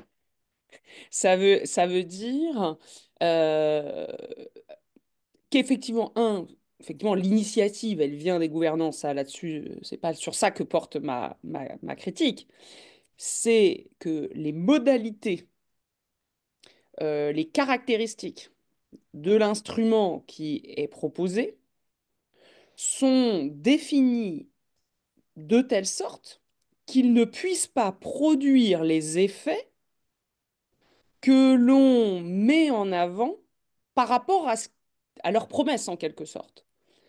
En l'occurrence, si je prends, parce que vous preniez un exemple historique, prenons-en un autre. Bah, imaginons, on est au moment de l'ouverture du suffrage universel et dès le départ, on commence à dire que on va faire les élections et puis on va attendre de savoir qui va gagner pour savoir si c'est un vrai système décisionnel ou pas un système décisionnel. Ben, ça ne peut pas participer à légitimer le vote comme mode légitime de sélection des gouvernants. Et ben là, en l'occurrence, avec la démocratie participative et la façon dont les acteurs, les gouvernants l'ont déployé, ils l'ont déployé, mais systématiquement en, en contrôlant les règles du jeu et en les contrôlant de telle sorte qu'ils ne puissent pas produire les effets attendus. Et donc c'est ça la critique de la domestication. C'est pas la critique du fait qu'elles viennent par le haut, parce que là-dessus, moi, je rejoins complètement sur le fait qu'on est dans un système institutionnalisé, et donc, tout au plus, on peut faire le pari du rapport de force. Néanmoins, il y a bien un moment où c'est le système qui se réforme lui-même. Donc là-dessus, j'ai pas d'élément de critique.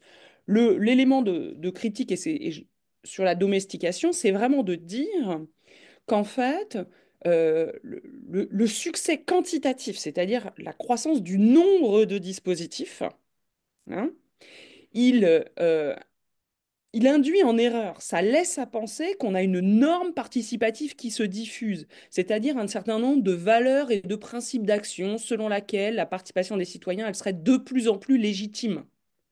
Or, en fait, je ne crois pas du tout. Je ne crois pas du tout que le succès quantitatif de ces dispositifs, ils traduisent d'une manière ou d'une autre une nouvelle norme au sens fort du terme, c'est-à-dire un ensemble, hein, à la fois cognitif et normatif, de principes, de valeurs qui guideraient les comportements. Voilà, c'est ça la critique de la domestication, en tout cas, telle que moi je la porte. N'hésitez pas à rebondir, hein. Oui, Clément.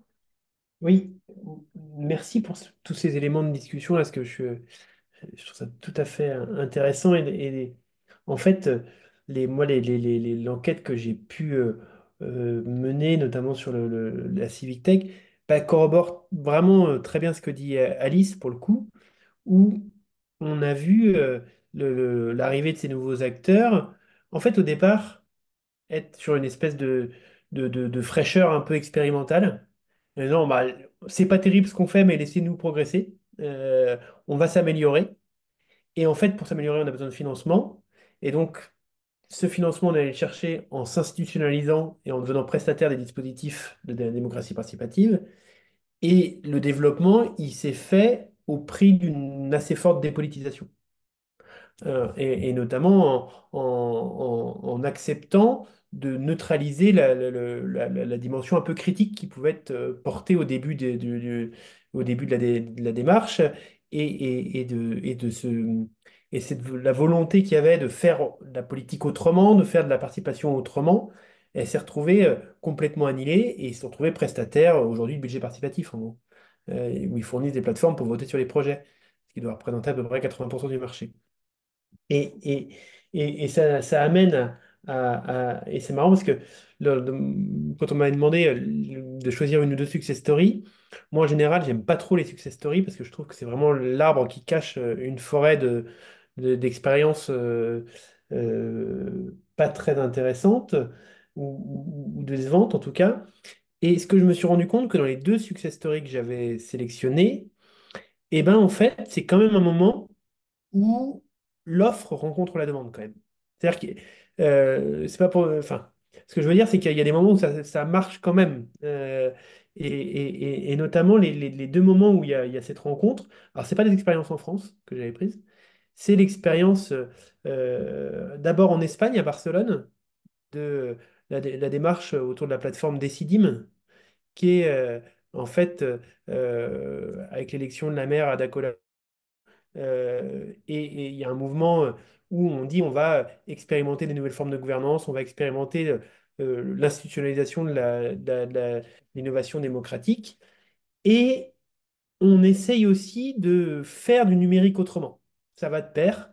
Et notamment, on développe une plateforme qui est un bien commun numérique, c'est-à-dire qui est un outil qui est open source, qui est porté et cofinancé au départ par l'équipe de Barcelone et qui du coup, au-delà de la logique de l'ingénierie participative, on a une espèce d'artisanat au départ. C'est-à-dire qu'on a un outil qui est conçu très en détail pour venir au service vraiment du projet, et ça marche plutôt bien. C'est-à-dire que le, le projet qui est porté et son équipement numérique, eh ben, l'offre rencontre la demande.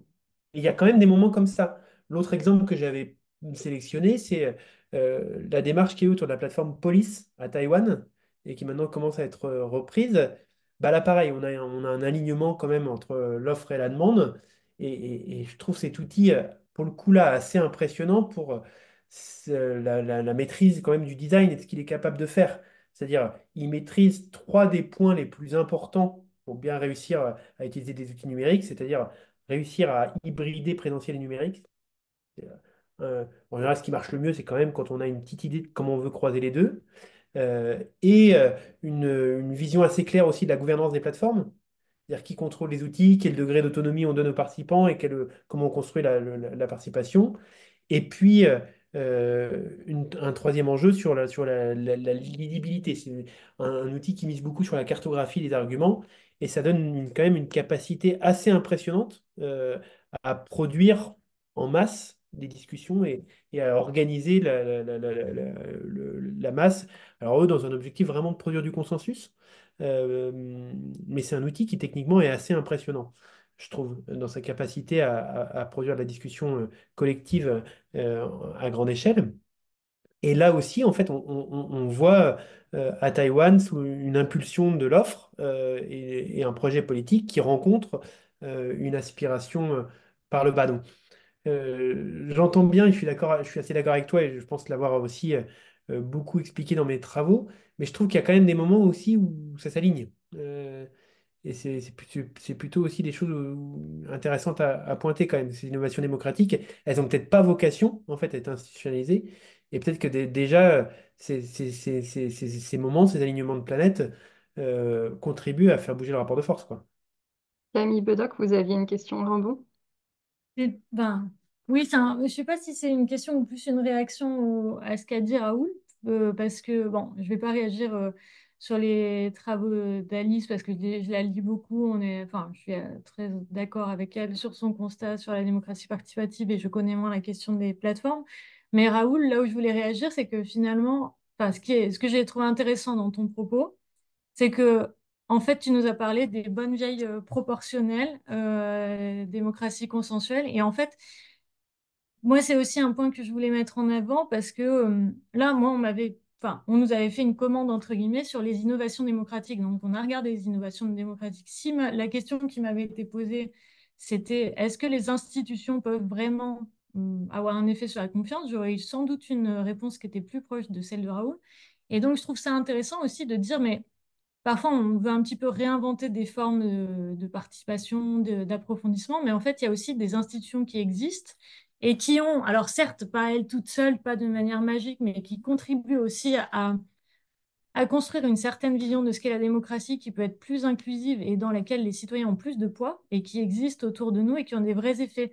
Je dis ça parce que dans les entretiens que moi j'avais conduit des entretiens en France, en Italie et en Belgique et un des enjeux c'était de voir aussi si au-delà des, des quatre aspirations que je vous ai montrées qu'on retrouve un peu dans les trois pays, s'il y avait aussi des effets propres, un peu des institutions, disons pas des effets propres, mais disons des discours propres sur les institutions qu'on retrouvait.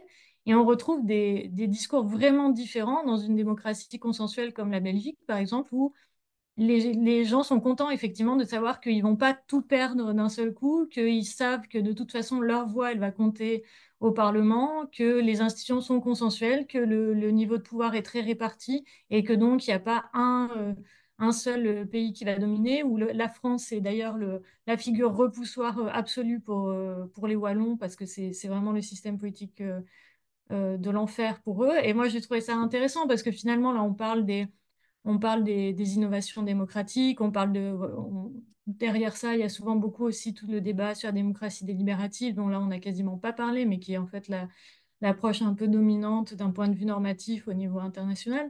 Et en fait, peut-être des choses plus simples peuvent déjà contribuer aussi à restaurer la confiance, l'impression, disons, que sa voix peut quand même compter un petit peu. Alors évidemment, c'est pas non plus magique, mais je pense que c'est quand même un point qui est très important, qu'il y a déjà des institutions, sans parler d'innovation démocratique, qui donnent plus de capacité à affecter son système politique et à ne pas confier un mandat à une seule personne. Donc ça, moi, je trouvais ça intéressant que tu insistes là-dessus. Voilà. Il y avait Alice Mazo qui souhaitait réagir. Ouais. Je voulais réagir sur ce que disait Camille. En fait, ça m'a fait penser à une chose qui est extrêmement importante, c'est-à-dire un des effets et un des problèmes de ce prisme par l'innovation démocratique, c'est que ça a tendance à laisser penser qu'on pourrait séparer artificiellement ce qui relève de cette innovation procédurale, d'une part des formes effectivement dominantes, y compris nationalement, du système politique. Et donc ça, je pense que c'est extrêmement important de le rappeler, en fait, qu'il y a beau avoir de la circulation transnationale des innovations démocratiques, il n'empêche qu'elles sont mises en œuvre dans des contextes nationalement situés. Et ça renvoie à des éléments extrêmement importants à avoir en tête. Le deuxième élément, toujours sur le fait, une tendance à isoler exagérément l'innovation démocratique du reste, me semble-t-il, c'est Clément qui en parlait tout à l'heure, qui rappelait à quel point bah, on pouvait tout à fait avoir des innovations qui constituent, alors je ne sais plus si c'est cette expression-là que tu as utilisée, mais à mon avis, l'esprit là, en fait, qui correspond à de la démocratie de bac à sable, pendant que dans le même temps, on a des tendances lourdes du point de vue de l'action publique à ce que se négocient des enjeux extrêmement importants, que ce soit pas seulement à l'échelle nationale, hein, y compris à l'échelle locale, dans des arènes discrètes, basées sur la cooptation sélective, où en fait, non seulement on est loin de la démocratisation, mais on est même dans des espaces où en fait la capacité de contrôle du pouvoir politique sur ces espaces-là tend à décroître. Et donc, focaliser sur les innovations démocratiques, c'est aussi le risque de ne pas prendre la mesure en fait des transformations plus larges du système politique et de son ancrage dans le temps, mais aussi des manières hein, dont s'élaborent concrètement les politiques publiques aujourd'hui. Et c'est pas qu'une question théorique, c'est aussi sur un certain nombre d'enjeux opérationnels, euh, parce que pour le coup, euh, on peut avoir des entrepreneurs locaux de la démocratie qui vont élaborer avec beaucoup de soin des dispositifs et avec une envie, je pense, sincère de permettre en fait ces marges de manœuvre citoyennes, ces petites victoires, etc. Mais il y a aussi la réalité en fait de où et comment, dans quelles conditions s'élabore l'action publique. Et parfois, tout perdre, c'est aussi tout perdre pour les élus eux-mêmes en fait. Où il y a certains sujets, certains problèmes, certaines politiques publiques où en fait le poids est tellement fort du point de vue du système de prise de décision que ça verrouille même la possibilité de l'expérimentation démocratique sur ces champs. Alors, il y avait Frédéric et Raoul qui avaient demandé la parole. Je vous laisse vous arranger, Frédéric, Raoul. Euh, Raoul, je te cède la parole si tu veux. Moi, ou alors je la prends pour faire un rebond et essayer de ramener un petit peu la discussion vers les success stories en vous proposant un cadrage un petit peu, un peu différent. J'y vais, Raoul, je te laisse la parole après. Euh, Merci aux unes et aux autres pour vos interventions. Merci à Alice aussi pour sa prise de parole. Je la trouve particulièrement intéressante parce qu'elle nous amène aussi à réfléchir sur les effets qu'on produit en tant que chercheurs étudiant les innovations démocratiques qui sont des effets de légitimation, voire pire, des effets d'occultation d'une vraie demande citoyenne et de diversion par rapport à ce qui se passe à côté. Alors, c'est pas sur ce point-là que je voulais relancer le débat de savoir si l'offre fait la demande, si elle la défait, si elle la rencontre ou si elle façonne une demande qui lui convient, mais plutôt pour ouvrir un peu cette boîte noire ou cette sandbox qui est grise ou noire selon les uns et les autres. Dans le cadre du projet Trudem, on a fait une grosse revue de la littérature internationale et ce qu'on a pu constater à l'issue de cette revue de la littérature, c'est qu'il y avait un espèce de hiatus entre d'un côté une littérature très théorique qui argumentait de façon assez convaincante pour dire que les innovations démocratiques constituaient des proxys de confiance, qu'elles étaient supposées améliorer la confiance politique en activant le sentiment d'efficacité politique sur deux dimensions un peu clés, le pouvoir d'agir sur les institutions, avoir le sentiment que les autorités sont à l'écoute des citoyens. Et ce mécanisme théorique tel qu'il était décrit, il était supposé avoir des effets extrêmement vertueux en termes de ruissellement, aussi bien pour les personnes qui participaient aux innovations démocratiques, quelles qu'elles soient, que pour celles qui n'y participaient pas, mais qui entendaient ou qui voyaient des innovations démocratiques se mettre en place. Donc un hiatus entre d'un côté cette littérature théorique optimiste et d'un autre côté entre un autre champ de la littérature qui met en avant tous les facteurs qui vont modérer, voire même plutôt inhiber cet effet théorique. Et dans cette littérature-là, et c'est là que je voudrais vous amener les uns et les autres, il y a différents facteurs qui sont pointés. Et il y a d'un côté, sur les facteurs délétères, des facteurs qui sont endogènes, enfin, qu'on peut qualifier d'endogènes au sens où c'est des facteurs qui tiennent au process, à la manière dont sont organisées ou mal organisées les prises de décision. Des facteurs qui tiennent, Raoul l'a un petit peu évoqué, aux outputs. Est-ce qu'on estime qu'on a gagné ou qu'on a perdu? Et d'ailleurs, les effets délétères sur la confiance sont beaucoup plus forts quand on a perdu que quand on pense qu'on a gagné. Donc, il faut gagner 20 fois pour compenser les effets de perte 2 fois. Donc il y a ces facteurs-là endogènes et puis il y a d'autres facteurs plus exogènes qui relèvent principalement du cadrage politique ex ante. Comment est-ce que les gouvernants ont fait la publicité autour d'un référendum? Comment est-ce qu'ils l'ont amené? Comment une question a été cadrée? Et aussi le cadrage, enfin l'instrumentalisation politique ex post. Si bien qu'au final, les ingrédients théoriques du succès sont rarement réunis, sont très rares, surtout à large échelle.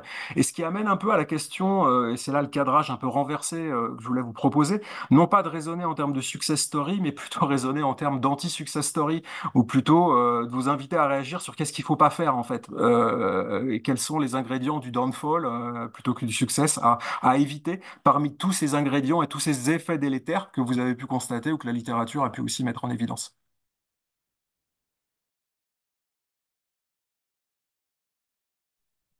On Ouais, va... alors j'enchaîne en essayant de tenir entre ce que je voulais dire avant et ce que Frédéric, en quelque manière, m'a cadré. Alors, juste, je vais dire très rapidement par rapport à la remarque de Camille, sur laquelle je pense qu'on est sur la même longueur d'onde.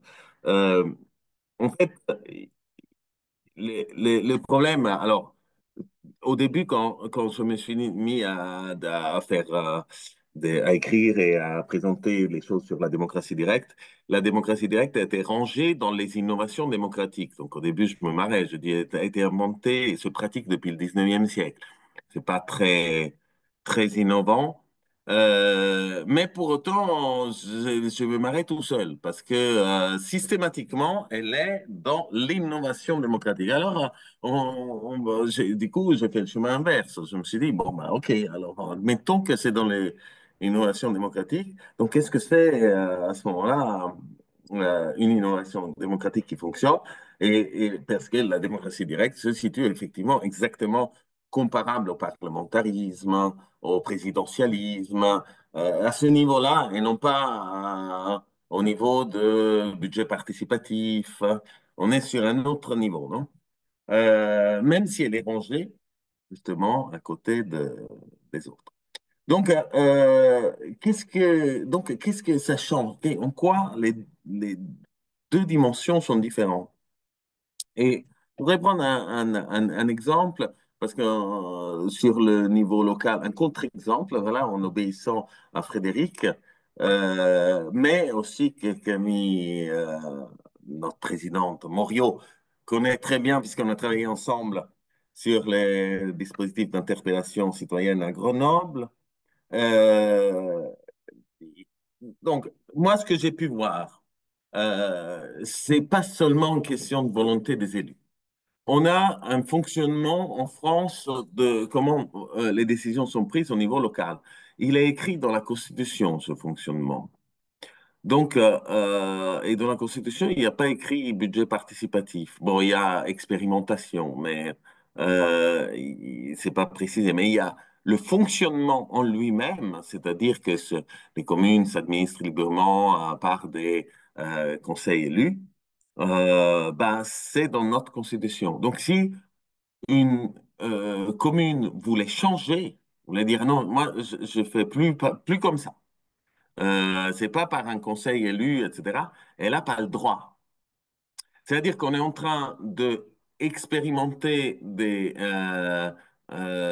innovations démocratiques dans le cadre où ces innovations démocratiques, par définition, ne portent que sur des pots de fleurs. Par définition, ça veut dire c'est écrit dans la Constitution, même avec la plus grande bonne volonté. Donc, on n'est pas sur. Parfois, on se dit, bah, j'en ai connu hein, des maires qui se disent, allez, on y va. Par exemple, les expériences dont on parle tout le temps, Carpentras, non? J'étais allé à Carpentras pour faire un truc sur le RIC. Et ils disaient, ouais, mais moi je suis optimiste, nous on y arrivera parce qu'on va tordre. Finalement, tout le monde voit les résultats. Je crois pas qu'ils étaient de mauvaise volonté, en fait. C'est juste qu'ils peuvent pas faire de la démocratie au niveau local, parce qu'au niveau local, on décide trop peu de choses en France, et en plus, la façon dont on le décide, c'est décidé par le Parlement français et non pas par les localités elles-mêmes. Donc ça, je pense que c'est un bon exemple pour dire qu'est-ce que c'est une institution? Bah, déjà, il faut aller voir le droit pour savoir ce que c'est une institution. Il faut quelque chose qui soit écrit dans le droit. Il faut quelque chose qui soit donc stabilisé. Et donc, le verre est dans la pomme, en quelque manière. On veut changer d'abord on veut innover démocratiquement au niveau local en France, ben, la première démarche, c'est autonomiser les communes, décentraliser le pouvoir. C'est ça, c'est pas trouver la bonne formule démocratique au niveau local, parce que la Constitution l'interdira. C'est pas même pas les élus. Voilà, ça c'était mon point que je voulais avancer contre l'histoire, non? Merci Raoul. Si je peux me permettre de rebondir à mon tour, à propos de la place du droit justement sur les innovations démocratiques, c'est un point qui m'a surprise dans votre présentation, Camille. Si je me souviens bien, dans le tableau, il y avait 30% à peu près, ces pourcentages-là, tant des citoyens que des élus qui considèrent nécessaire de changer la Constitution, ce qui est faible finalement par rapport au cadre que notre Constitution pose. Qu'est-ce que vous en pensez? Alors c'est vrai, et je dois dire qu'on a, en plus, on a sans doute le problème que enfin, on avait inséré cette question en hésitant un petit peu, en se disant qu'elle était quand même intéressante à intégrer parce que c'était un discours, comment dire, ça faisait partie aussi d'un discours qui existe de dire il faut carrément changer toutes les règles du jeu. Et c'est un autre point que j'ai pas souligné dans ma présentation, mais on voit quand même que les innovations qui seraient vraiment les plus radicales, entre guillemets, c'est-à-dire remplacer la Constitution par une autre, même si, bon, c'est toujours ambigu, parce que dans une question de sondage, si on précise pas par quoi on la remplacerait, bon, ça peut aussi expliquer ce niveau-là, ou bien remplacer les élus par des citoyens, forcément, c'est aussi des innovations qui sont soutenues que par une minorité de gens, mais c'est pas forcément surprenant. En fait, comment dire, les citoyens sont, enfin, c'est un autre, enfin, ça fait seulement écho, je pense, à tout ce qu'on a un peu tous dit, c'est que on peut très bien être dans un environnement où il y a beaucoup d'innovation démocratique et pour autant dans lequel la vision de ce qu'est un bon citoyen, un bon élu et un bon système ne soit pas altérée. Et ça, Alice l'a très bien dit, mais c'est vrai aussi bien pour les élus que pour les citoyens en réalité. C'est-à-dire que, pour prendre un exemple, donc, dans ce que j'avais appelé plus tout à l'heure l'aspiration à la délégation, donc typiquement, je caricature un peu, mais voilà, des personnes de centre droit qui votent pour des partis de gouvernement qui votent tout le temps et qui sont intéressés par la politique, etc. Il y en a très peu qui vont se dire contre les innovations démocratiques en général, mais il y a toujours un mais, exactement comme le discours qu'on va trouver pour les élus. Moi, je suis pas, enfin, c'est pas forcément surprenant qu'il y ait que 30% des gens qui veuillent vraiment affecter les règles de droit. Et un autre point que j'ai pas souligné, c'est que en fait, quand les citoyens se prononcent un peu sur les institutions, ils le font très peu dans des termes techniques, institutionnels. Mais c'est logique en réalité parce que les institutions, enfin, comme je pense tous les sujets d'ailleurs, sont des sujets qui sont éminemment techniques, que nous, on a tendance aussi du coup à cadrer dans des termes techniques. Et je pense qu'un premier point, c'est que pour vraiment comprendre ce qu'en pensent les citoyens, les acteurs, même les élus en réalité, même les élus ne sont pas du tout des bons techniciens des institutions. C'est important aussi d'avoir en tête le fait qu'ils n'en parlent pas dans les mêmes termes que des experts que sont les juristes, les politistes, etc. Donc ça, c'était peut-être un autre point à mettre en avant parce que je pense que sinon on peut passer à côté de pas mal de choses dans la manière dont les personnes cadrent ce sujet et le comprennent aussi. Ah, je vais bien saisir la balle au bon, Camille, avant de la repasser à Caroline, qui aura droit à son rebond si elle le souhaite. Ce que tu dis là, en fait, ça plaide en faveur de ce que Clément a aussi évoqué, en fait, qui est l'hybridation. Alors, à la fois l'hybridation des innovations démocratiques elles-mêmes, c'est-à-dire des dispositifs qui, par certains côtés, et ça, les praticiens et les théoriciens le savent, se complémentent, ont des pour et des contre, et une implémentation séquentielle ou continue des dispositifs pour être un moyen de jouer les avantages de chacun et de neutraliser les défauts de tous. Et aussi l'hybridation entre une parole citoyenne et une parole élue. Là aussi, on peut s'appuyer sur des expérimentations qui ont été faites et qui montrent que quand les élus sont directement associés à la prise de décision, ils ont moins tendance à résister, c'est-à-dire moins tendance à résister par rapport à leurs propres préjugés, conception élitaire de la démocratie, résistance à une perte de pouvoir et résistance aussi par quelque chose qui est très intéressant, qui est montré par la littérature, qui montre que il y a souvent un biais de perception des élus qui ont tendance à percevoir leurs électeurs comme étant plus conservateurs qu'ils ne le sont réellement. les élus acceptent plus volontiers de changer quand eux-mêmes sont associés à un processus de changement et quand ils négocient, en gros, avec des citoyens, les processus transformateurs. Donc voilà, le mot, c'est déciloter et hybrider. Carola, n'hésitez pas à intervenir et injecter une question en complément. Oui, j'ai peut-être une question qui va nous éloigner un petit peu de la question des innovations démocratiques à proprement parler, mais j'ai l'impression qu'on parle de plus en plus du fait que pour restaurer la confiance, il faudrait restaurer le pouvoir, rendre le pouvoir aux citoyens et à certains acteurs institutionnels. D'ailleurs, entendre Alice parler de la perte du pouvoir et du fait que les décisions se prenaient dans des arènes discrètes, ça m'a rappelé l'actualité de la CNDP, là, qui n'a plus l'obligation d'être saisie pour les projets industriels. Et du coup, je me demandais quels seraient les acteurs institutionnels, quelles seraient les réformes, quels seraient les changements qu'on pourrait proposer justement pour s'assurer que les citoyens aient davantage de pouvoir dans les prises de décision, à défaut de proposer une innovation démocratique.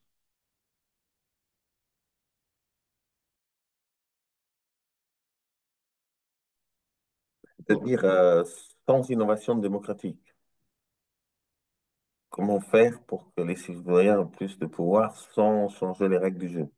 Non, c'est-à-dire sans se focaliser sur un dispositif démocratique en particulier, mais en se concentrant plutôt sur les transformations institutionnelles. Qu'est-ce qui pourrait être proposé en fait concrètement si demain des élus nous posaient la question, des décideurs politiques nous posaient la question, qu'est-ce qu'on pourrait proposer concrètement pour, euh, pour Mais enclencher ce changement?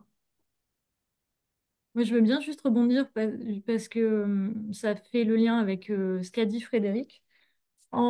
Alors, et ça fait lien aussi avec ce que tu avais dit juste avant, Frédéric, sur le côté de littérature en silo, une très théorique qui a tendance à raisonner beaucoup par modèle, ce qui a été montré, donc voilà, la démocratie immédiative, la démocratie participative, la démocratie machin. Et même les théoriciens du politique appellent un peu à dépasser cette approche pour avoir une approche, enfin que par exemple Mark Warren appelle l'approche par problème, c'est-à-dire on a un problème, comment est-ce qu'on le résout? Et ça peut passer par l'hybridation justement de différentes formes de démocratie. Donc moi, je pense que ça fait lien aussi avec la question des success stories. Moi, quand j'ai cherché en réfléchissant, en fait, enfin déjà j'en voyais pas beaucoup. Mais celle que je voyais, comme bon, qui est très souvent citée, c'est peut-être un peu tarte à la crème, mais l'adoption du mariage gay en Irlande Ouais. avec un mélange d'un dispositif délibératif et d'un référendum, où je pensais aussi au référendum sur l'indépendance en Écosse, qui avait été associé au vote à 16 ans et qui avait été associé notamment à une entrée dans la politique à un moment très important pour les jeunes Écossais. Bon, on peut imaginer des dispositifs, mais dans tous les cas, la question, c'est que sans doute que l'hybridation, ça permet justement que différentes formes de légitimité, même peut-être qui sont ambivalentes et opposées entre elles, puissent un peu contenter tout le monde, parce qu'il y a quand même un peu le côté régime mixte de la démocratie. Donc finalement, parfois, l'ambiguïté est une manière aussi de relégitimer. Moi, je pense que ça peut être vrai. Et un autre point, c'est que je suis assez d'accord aussi avec le côté où il faut un peu filouter pour mettre les élus dans... Enfin, c'est-à-dire que là où je suis d'accord avec Alice, c'est que les élus, ils ne veulent pas changer la démocratie. Là où je serais peut-être en désaccord avec elle, c'est que quand ils réforment les institutions, très souvent, il y a plein d'effets non prévus qui leur tombent dessus, même quand ils pensent avoir été des très grands stratèges. Et donc ça, c'est des choses que j'avais vues pendant ma thèse, plus sur des choses comme les réformes institutionnelles. Donc je pense qu'en fait, en hybridant, en rendant du coup les effets un peu moins lisibles, ça peut être aussi une manière de donner à chacun une place. Mais en tout cas, on reste quand même dans l'idée que si on fait des dispositifs qui ne servent pas à décider sur des choses importantes sont des enjeux politiques pour les gens, on fait un peu, je pense, on reste en dehors du problème. Et par contre, le contre-exemple, pour moi, complet, c'est vraiment la Convention citoyenne pour le climat, où on fait des grandes annonces et puis finalement, en fait, on- on- voilà, on débranche le dispositif en route après avoir dit qu'on allait le suivre sans fil. Enfin, là, je pense que c'était vraiment le contre-exemple parfait pour renforcer la délégitimation. Les élus se sont sentis complètement dépossédés, donc ont eu une réaction très négative. Mais en tout cas, je pense que l'hybridation, c'est une manière aussi de jouer avec les différentes ambiguïtés pour que différentes formes de légitimité et différentes formes de processus puissent éventuellement être alliées. Mais on ne sait pas encore beaucoup de choses sur ces points-là. C'est encore une recherche qui est très embryonnaire. Alice, et puis ensuite Raoul. Je vais juste rapidement réagir sur trois petites choses. La première, sur la question du droit. Euh, alors en fait, moi, je suis, enfin, à la fois, je suis d'accord avec le degré d'encadrement juridique de ce qu'il est possible de faire, et en même temps, au moins pour ce qui concerne les rapports État-gouvernement locaux, on sait à quel point le régime juridique du local, il est le produit aussi de négociations permanentes entre le centre et les périphéries.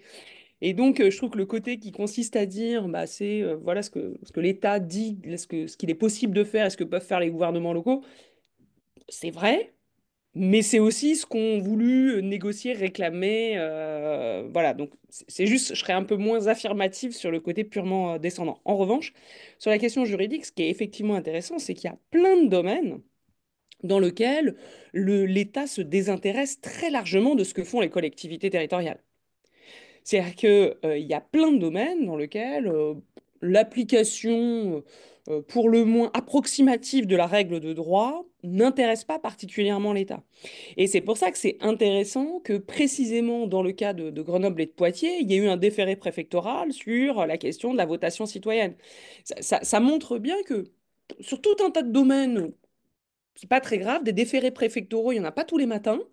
Mais qu'il y en ait eu un sur ce sujet-là, ça montre qu'on est dans l'ordre aussi du symbolique, du fait qu'il est donc possible d'expérimenter et d'inventer un dispositif qui soit différent du cadre. Et là-dessus, je ne suis pas en désaccord avec toi, Camille. Moi, je suis assez d'accord sur le fait que les effets ne sont pas purement contrôlés. Je suis tout à fait d'accord sur le fait qu'ils cherchent à être stratèges, plus ou moins d'ailleurs, mais qu'en fait, ils ne vont pas contrôler tous les effets. En revanche, euh, il y a des effets d'apprentissage collectif. Et donc, l'accumulation de dispositifs permet précisément que, de façon générale, les élus, les professionnels, anticipent beaucoup mieux là où ils prennent des risques et là où ils n'en prennent pas. Et donc, je pense que l'effet d'incertitude, peut-être qu'on peut le renouveler par des formes hybridées, expérimentales du point de vue des procédures, mais l'effet d'incertitude, il a tendance, à mon avis, à diminuer. Bon. Le deuxième point sur lequel je voudrais réagir, c'est sur ce que disait Raoul. Moi, je suis pas du tout d'accord avec le fait qu'il n'y a rien qui se décide d'important au niveau local. Alors là, je suis en désaccord majeur avec cette idée-là. C'est un tiers des dépenses de fonctionnement en termes d'action publique, le soutien des collectivités territoriales sur d'innombrables grands projets. Il est déterminant. Les politiques menées localement sur la, la, qui génèrent des effets de différenciation territoriale et des creusements d'inégalités territoriales. Tout ça, ça produit des effets sur l'action publique, mais aussi des effets sur la confiance démocratique, hein. Camille, au début de son propos, revenait sur justement l'idée de se sentir perdant. Bah, pour le coup, il y a quand même toute une littérature, hein, sur à quel point justement l'accroissement des inégalités territoriales est un des éléments qui alimente en fait le sentiment de se sentir perdant. Donc je pense je ne suis pas complètement convaincue par rapport à ça. Et je pense qu'il y a plein de projets, des projets qui sont importants pour le devenir d'un territoire, mais aussi des projets qui sont importants symboliquement et politiquement, qui se jouent et qui dépendent fortement d'un ensemble de décisions locales. Et pour le coup, là, les grands projets sur les questions écologiques en sont tout à fait emblématiques, quoi. Le déni démocratique sur la 69, bah, c'est quand même un élément qui est très fortement dépendant de la décision locale. S'il n'y a plus de soutien des élus locaux, l'État va pas s'enferrer sans le soutien des élus locaux. Donc, on est quand même dans un élément où je crois qu'on ne peut pas être si affirmatif. Et du coup, j'en viens au troisième point et sur un peu ce qu'il faudrait faire, en tout cas si on ne raisonne pas en termes d'innovation. Je crois que pour le coup, une des choses qui est, et je rejoins complètement Frédéric là sur ce que tu disais sur le type de littérature et la séparation des littératures, une des choses qui est en fait assez peu et assez mal travaillée dans la littérature, c'est justement l'inscription matérielle, concrète, opérationnelle des dispositifs dans l'action publique. Ça fait déjà 10 ans, en fait, qu'avec un certain nombre de collègues, on avait insisté sur à quel point, dans les théories de la démocratie et dans la réflexion sur ces innovations démocratiques, il y avait une conception tellement rudimentaire de ce que c'est que l'action publique, de ce que sont que les processus décisionnels, qu'en fait, il n'y avait aucune chance, en quelque sorte, de les arrimer euh, à, euh, à une conception très opérationnelle de l'action publique.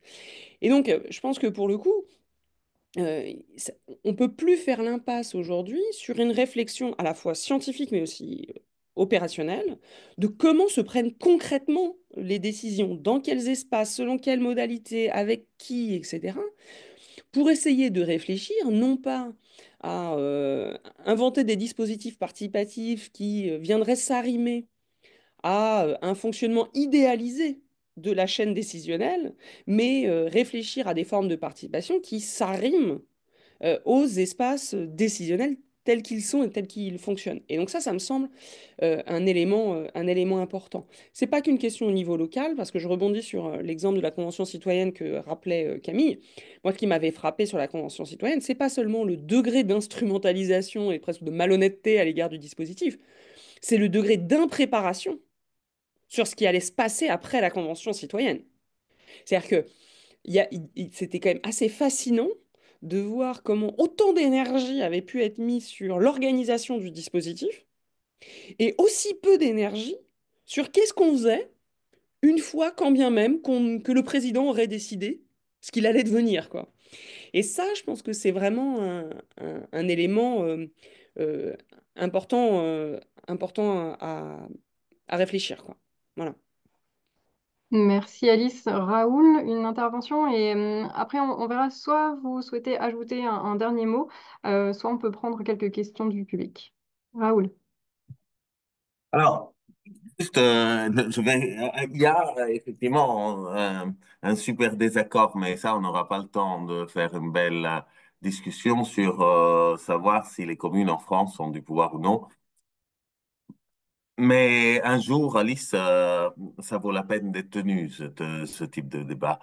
Par contre, ce que je voulais dire, c'est que c'est répondre à Caroline. Alors, c'est vrai que ma réponse, c'est la plus évidente, donc, puisque je l'ai dit presque dès le début, mais la question est de dire qu'est-ce qu'on pourrait demander pour faire en sorte que les citoyens aient plus de pouvoir.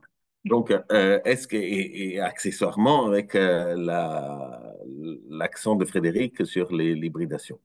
Moi, je pense que là-dessus, quand on dit tous les systèmes ont des avantages et inconvénients, oui, c'est vrai, mais des systèmes ont beaucoup plus d'avantages que d'autres, c'est aussi vrai. Et en particulier, l'idée, ce que les Gilets jaunes réclamaient, donc le référendum d'initiative citoyenne en matière constitutionnelle, constituant, hein, parce qu'il faut que ce soit des décisions qui soient au-dessus des décisions prises par les représentants, qui consiste donc, en fait, c'est un concept un peu hybride, le RIC des Gilets jaunes, parce que ça implique deux choses. Ça implique ce qui s'appelle le référendum obligatoire, c'est-à-dire toutes les fois qu'on change des choses importantes. Donc, par exemple, la Constitution, on doit voter. Ça, c'est quelque chose qui existe. Et puis, de l'autre côté, l'initiative citoyenne, c'est-à-dire les référendums peuvent être déclenchés par chaque citoyen qui recueille des signatures et qui peut proposer une loi constitutionnelle ou abroger une loi qui existe déjà, ou la suspendre. Donc ça, c'est un ensemble de droits qui est assez basique et je pense que c'est ça la solution en fait. C'est très simple. Ça ne veut pas dire quelle est la solution définitive. C'est-à-dire que c'est voué à s'améliorer. Typiquement, en Oregon, on mis en place, on parle de l'Irlande, mais l'Irlande a un référendum obligatoire seulement, pas l'initiative citoyenne. Et c'était par peur du référendum obligatoire qu'ils ont fait une assemblée citoyenne. Donc ça, c'est intéressant aussi à voir que euh, quand vous êtes un élu et vous savez que les gens doivent obligatoirement voter, c'est là que vous aimez un peu plus les assemblées citoyennes parce que si ça se trouve, ça fait réfléchir les gens avant. On a très peur de comment votent les gens en général, donc c'est une manière de réduire cette peur. En Oregon, qui ont aussi l'initiative citoyenne, ils ont mis en place le système d'une assemblée qui, pour chaque référendum tiré au sort, va essayer de débattre sur le sujet et donne une recommandation de vote. Donc, il y a les recommandations des partis, mais aussi celles de l'Assemblée citoyenne. Ces dispositifs hybrides, à ce jour, n'ont pas d'effet, on n'a pas trouvé d'effet positif ou négatif. On l'aime bien parce qu'on aime bien les dispositifs délibératifs, assemblée au sort, mais il n'y a pas d'effet. Par contre, sur simplement l'initiative et le référendum, ça, on a un tripoté d'effets qui sont positifs, très peu négatifs. Non, je dirais, oui, je dirais très peu parce que je suis gentil, mais en fait, comparé au système représentatif de type France, ben, il y en a aucun, je dirais. Par contre, il y a les mêmes défauts. Parfois, il y a des problèmes que ces dispositifs, cette institution ne résout pas. Donc, à ce stade, moi, c'est ça que je demanderais aux élus. D'ailleurs, je leur demande, et dans mes activités de lobbying, figurez-vous que la France Insoumise a soumis une modification de la Constitution avec le RIC constituant. Donc, comme chacun sait, personne ne votera avec eux. Mais c'est quelque chose de très concret, en fait. C'est quelque chose qu'on peut obtenir en France en changeant deux paragraphes et quelques virgules. Donc, il faut voir aussi la simplicité juridique, du moins, de la procédure par rapport. Alors, l'obstacle, on le connaît, c'est évidemment, il y a quand même une grande majorité de représentants qui ont tendance à dire que tout, ils veulent tout sauf ça. Et parce que tout simplement, c'est une institution qui élargit leurs propres droits, c'est-à-dire leurs droits d'initiative et de vote des lois qui sont aujourd'hui monopolisés par les représentants. Il l'élargit à l'ensemble de la citoyenneté. Donc évidemment, toutes les fois qu'on doit élargir le droit de vote, on est réticent. Les représentants d'aujourd'hui, comme les hommes masculins d'hier, qui a des droits, ne peut pas les partager. Voilà. Donc, ça, c'est la difficulté essentielle. Merci Raoul. Tu ne vas pas t'opposer à ça. On va faire un petit peu de démocratie directe et donner la parole à Romain Loyau qui lève la main. Je vais essayer d'activer son micro sans garantie. S'il n'arrive pas à poser sa question, j'en pose une à la place. Est-ce que tu as un point de vue sur le Calexit, l'initiative citoyenne qui prend de l'ampleur et pour que l'État de la Californie fasse sécession? Mais on va voir si Romain peut parler. Romain? Bon, est-ce que vous m'entendez? Eh ben, ce sera la question de Romain et pas le Calexit. Tout d'abord, merci beaucoup pour cette conférence, c'était très intéressant. Je suis donc Romain Noyau, je représente la Jeune Chambre économique française qui s'interroge beaucoup sur la question de la démocratie, notamment dans sa propre organisation. On est une association, loi 1901. Et j'avais deux questions à vous poser. La première, la réflexion que nous avons aujourd'hui, c'est plutôt la question de savoir si le vote enfin, le vote quelque part est un oui ou un non sur un projet. Et la question qu'on se posait, c'est comment intégrer plus. Alors nous, en l'occurrence, c'est nos adhérents, mais si on le calque sur, on pourrait dire, c'est les citoyens. Comment interroger plus les citoyens sur le travail sur la solution, ou en tout cas sur le projet, plutôt que la question de savoir si oui ou non on est d'accord avec ce projet. C'est comment est-ce qu'on les intègre au début. Et ma deuxième question est la suivante, c'est que pensez-vous du tirage au sort en fait de citoyens pour constituer en fait un panel représentatif voilà, des citoyens tout simplement et de façon non pas par le biais d'un référendum qui inclut effectivement l'intégralité des citoyens, mais plutôt un panel représentatif purement tiré au sort comme on peut le faire lorsqu'on est sollicité pour devenir juré par exemple. Il y a une deuxième demande de prise de parole de Florence Rieux. Je propose qu'on entende ces questions, comme ça vous permet à celles et ceux qui le souhaitent de répondre aux deux trains de questions. Florence, vous devriez pouvoir parler. Oui, bonjour, est-ce que vous m'entendez? Très bien. Merci à tous pour cette discussion très intéressante. Je me demandais ce que vous pensiez des processus de participation citoyenne qui sont parfois mis en place dans des cadres institutionnels assez différent des États de droit dits démocratiques des pays du Nord global sur lesquels la conversation d'aujourd'hui s'est focalisée. Par exemple, des dispositifs qui peuvent être mis en place par des bailleurs de fonds dans le cadre de projets d'aide au développement situés dans des États où on ne parlerait pas vraiment pour les habitants d'une citoyenneté au sens plein du terme. Merci.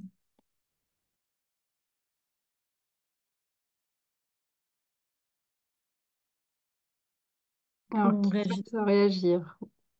Démocratie via les projets des bailleurs de fonds, la question du tirage au sort et la question de la délibération sur les projets plutôt que voter sur oui ou non.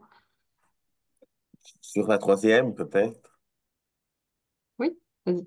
Et puis Camille Bedoc, ensuite, je crois que vous avez... Non, c'est toutes des questions bien, hein. Je réponds juste à une partie d'une de Romain, juste pour pas. Et parce que c'est là, il me parle beaucoup parce que vous êtes donc une association, vous voulez fonctionner en interne de façon très démocratique. Alors, il y a ce débat de dire, quand on parle d'un référendum, un référendum, c'est oui-non et c'est appauvrissant parce qu'il n'y a que deux options. Alors, il y a plein de personnes qui réfléchissent aux variantes que vous entendrez ou vous avez déjà entendu comme le préférendum dans lequel il y aurait plus d'options, etc. Je pense que cette question, c'est un malentendu sur le fonctionnement d'un référendum. Euh, Si on prend le fonctionnement d'une assemblée législative, l'assemblée législative, il y a initialement une proposition de loi, ensuite une période d'amendement et enfin elle est votée. Les gens votent oui ou non avec la proposition finale qui a été faite. Donc, le oui-non, il est là. Le référendum remplit cette fonction-là, la fonction finale et l'initiative, la fonction initiale. Et la question qui se pose est comment elle est remplie dans un dispositif d'initiative citoyenne, la fonction intermédiaire, à savoir celle des amendements. Et en fait, c'est quelque chose qu'on remarque peu parce que c'est pas institutionnalisé. Enfin, disons, c'est institutionnalisé le contour, mais il n'y a pas une assemblée spéciale. C'est dans la collecte des signatures que ça se fait.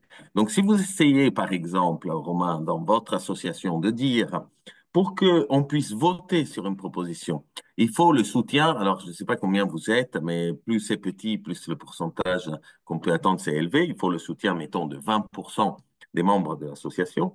Eh bien, vous verrez qu'automatiquement, ce besoin de soutien de 20%, ça fait que quand quelqu'un veut changer quelque chose, il va voir les gens, va discuter. Les gens vont dire, ah, oui, mais je ne peux pas le soutenir en l'état, il faudrait changer ci, ça. Et c'est toute cette mécanique qui est au moment où on recherche suffisamment de soutien pour proposer notre proposition, qui est équivalente à une phase d'amendement. C'est-à-dire que la proposition finale, c'est une proposition largement débattue déjà. Et évidemment, le oui-non arrive juste parce qu'il faut trancher le débat à un moment donné. Voilà, c'est ça que je voulais préciser. Merci. Camille. Moi, enfin, c'est peut-être pas exactement la question justement sur la question le vote d'un projet, mais je voulais plus attirer l'attention des personnes dans le public aussi à un texte que j'ai lu récemment que j'ai trouvé vraiment très très bien de Pierre-Étienne Vendôme qui s'appelle Repenser le mandat impératif qui est sorti en anglais récemment, justement qui était sur toute cette question de savoir comment est-ce qu'on pouvait à la fois euh, permettre aux électeurs de se prononcer sur un projet et aussi d'avoir un droit de regard sur leurs représentants. Et l'idée était que les partis mettent en avant plusieurs propositions clés, qu'ensuite les électeurs puissent se prononcer sur lesquelles leur paraissaient les plus importantes et lesquelles ils voulaient absolument voir mettre mises en œuvre. Et donc ça, au moment du vote, c'est-à-dire non seulement voter pour un parti ou pour un candidat, mais aussi pour des propositions clés. Et ensuite, l'idée, c'était que la révocation pouvait avoir lieu si ces propositions clés étaient non respectées, les promesses clés qui avaient été mises en avant au moment du vote n'étaient pas honorées.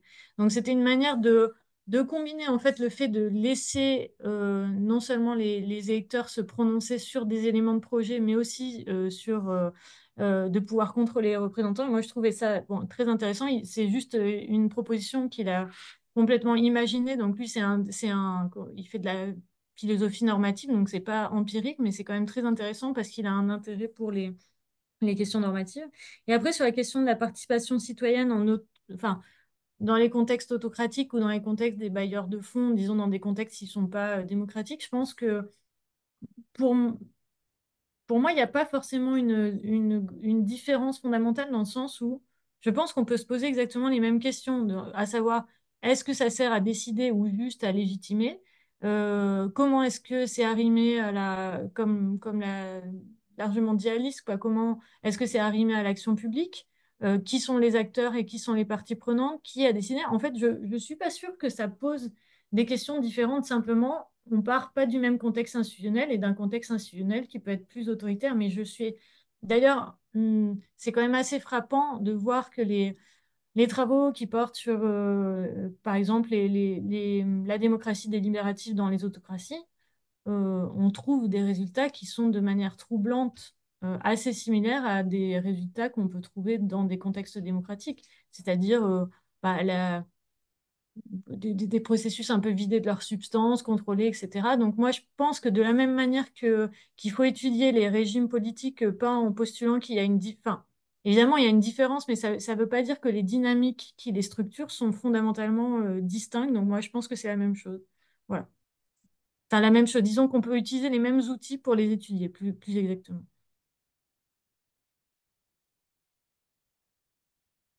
Merci à toutes et à tous. Peut-être une dernière question.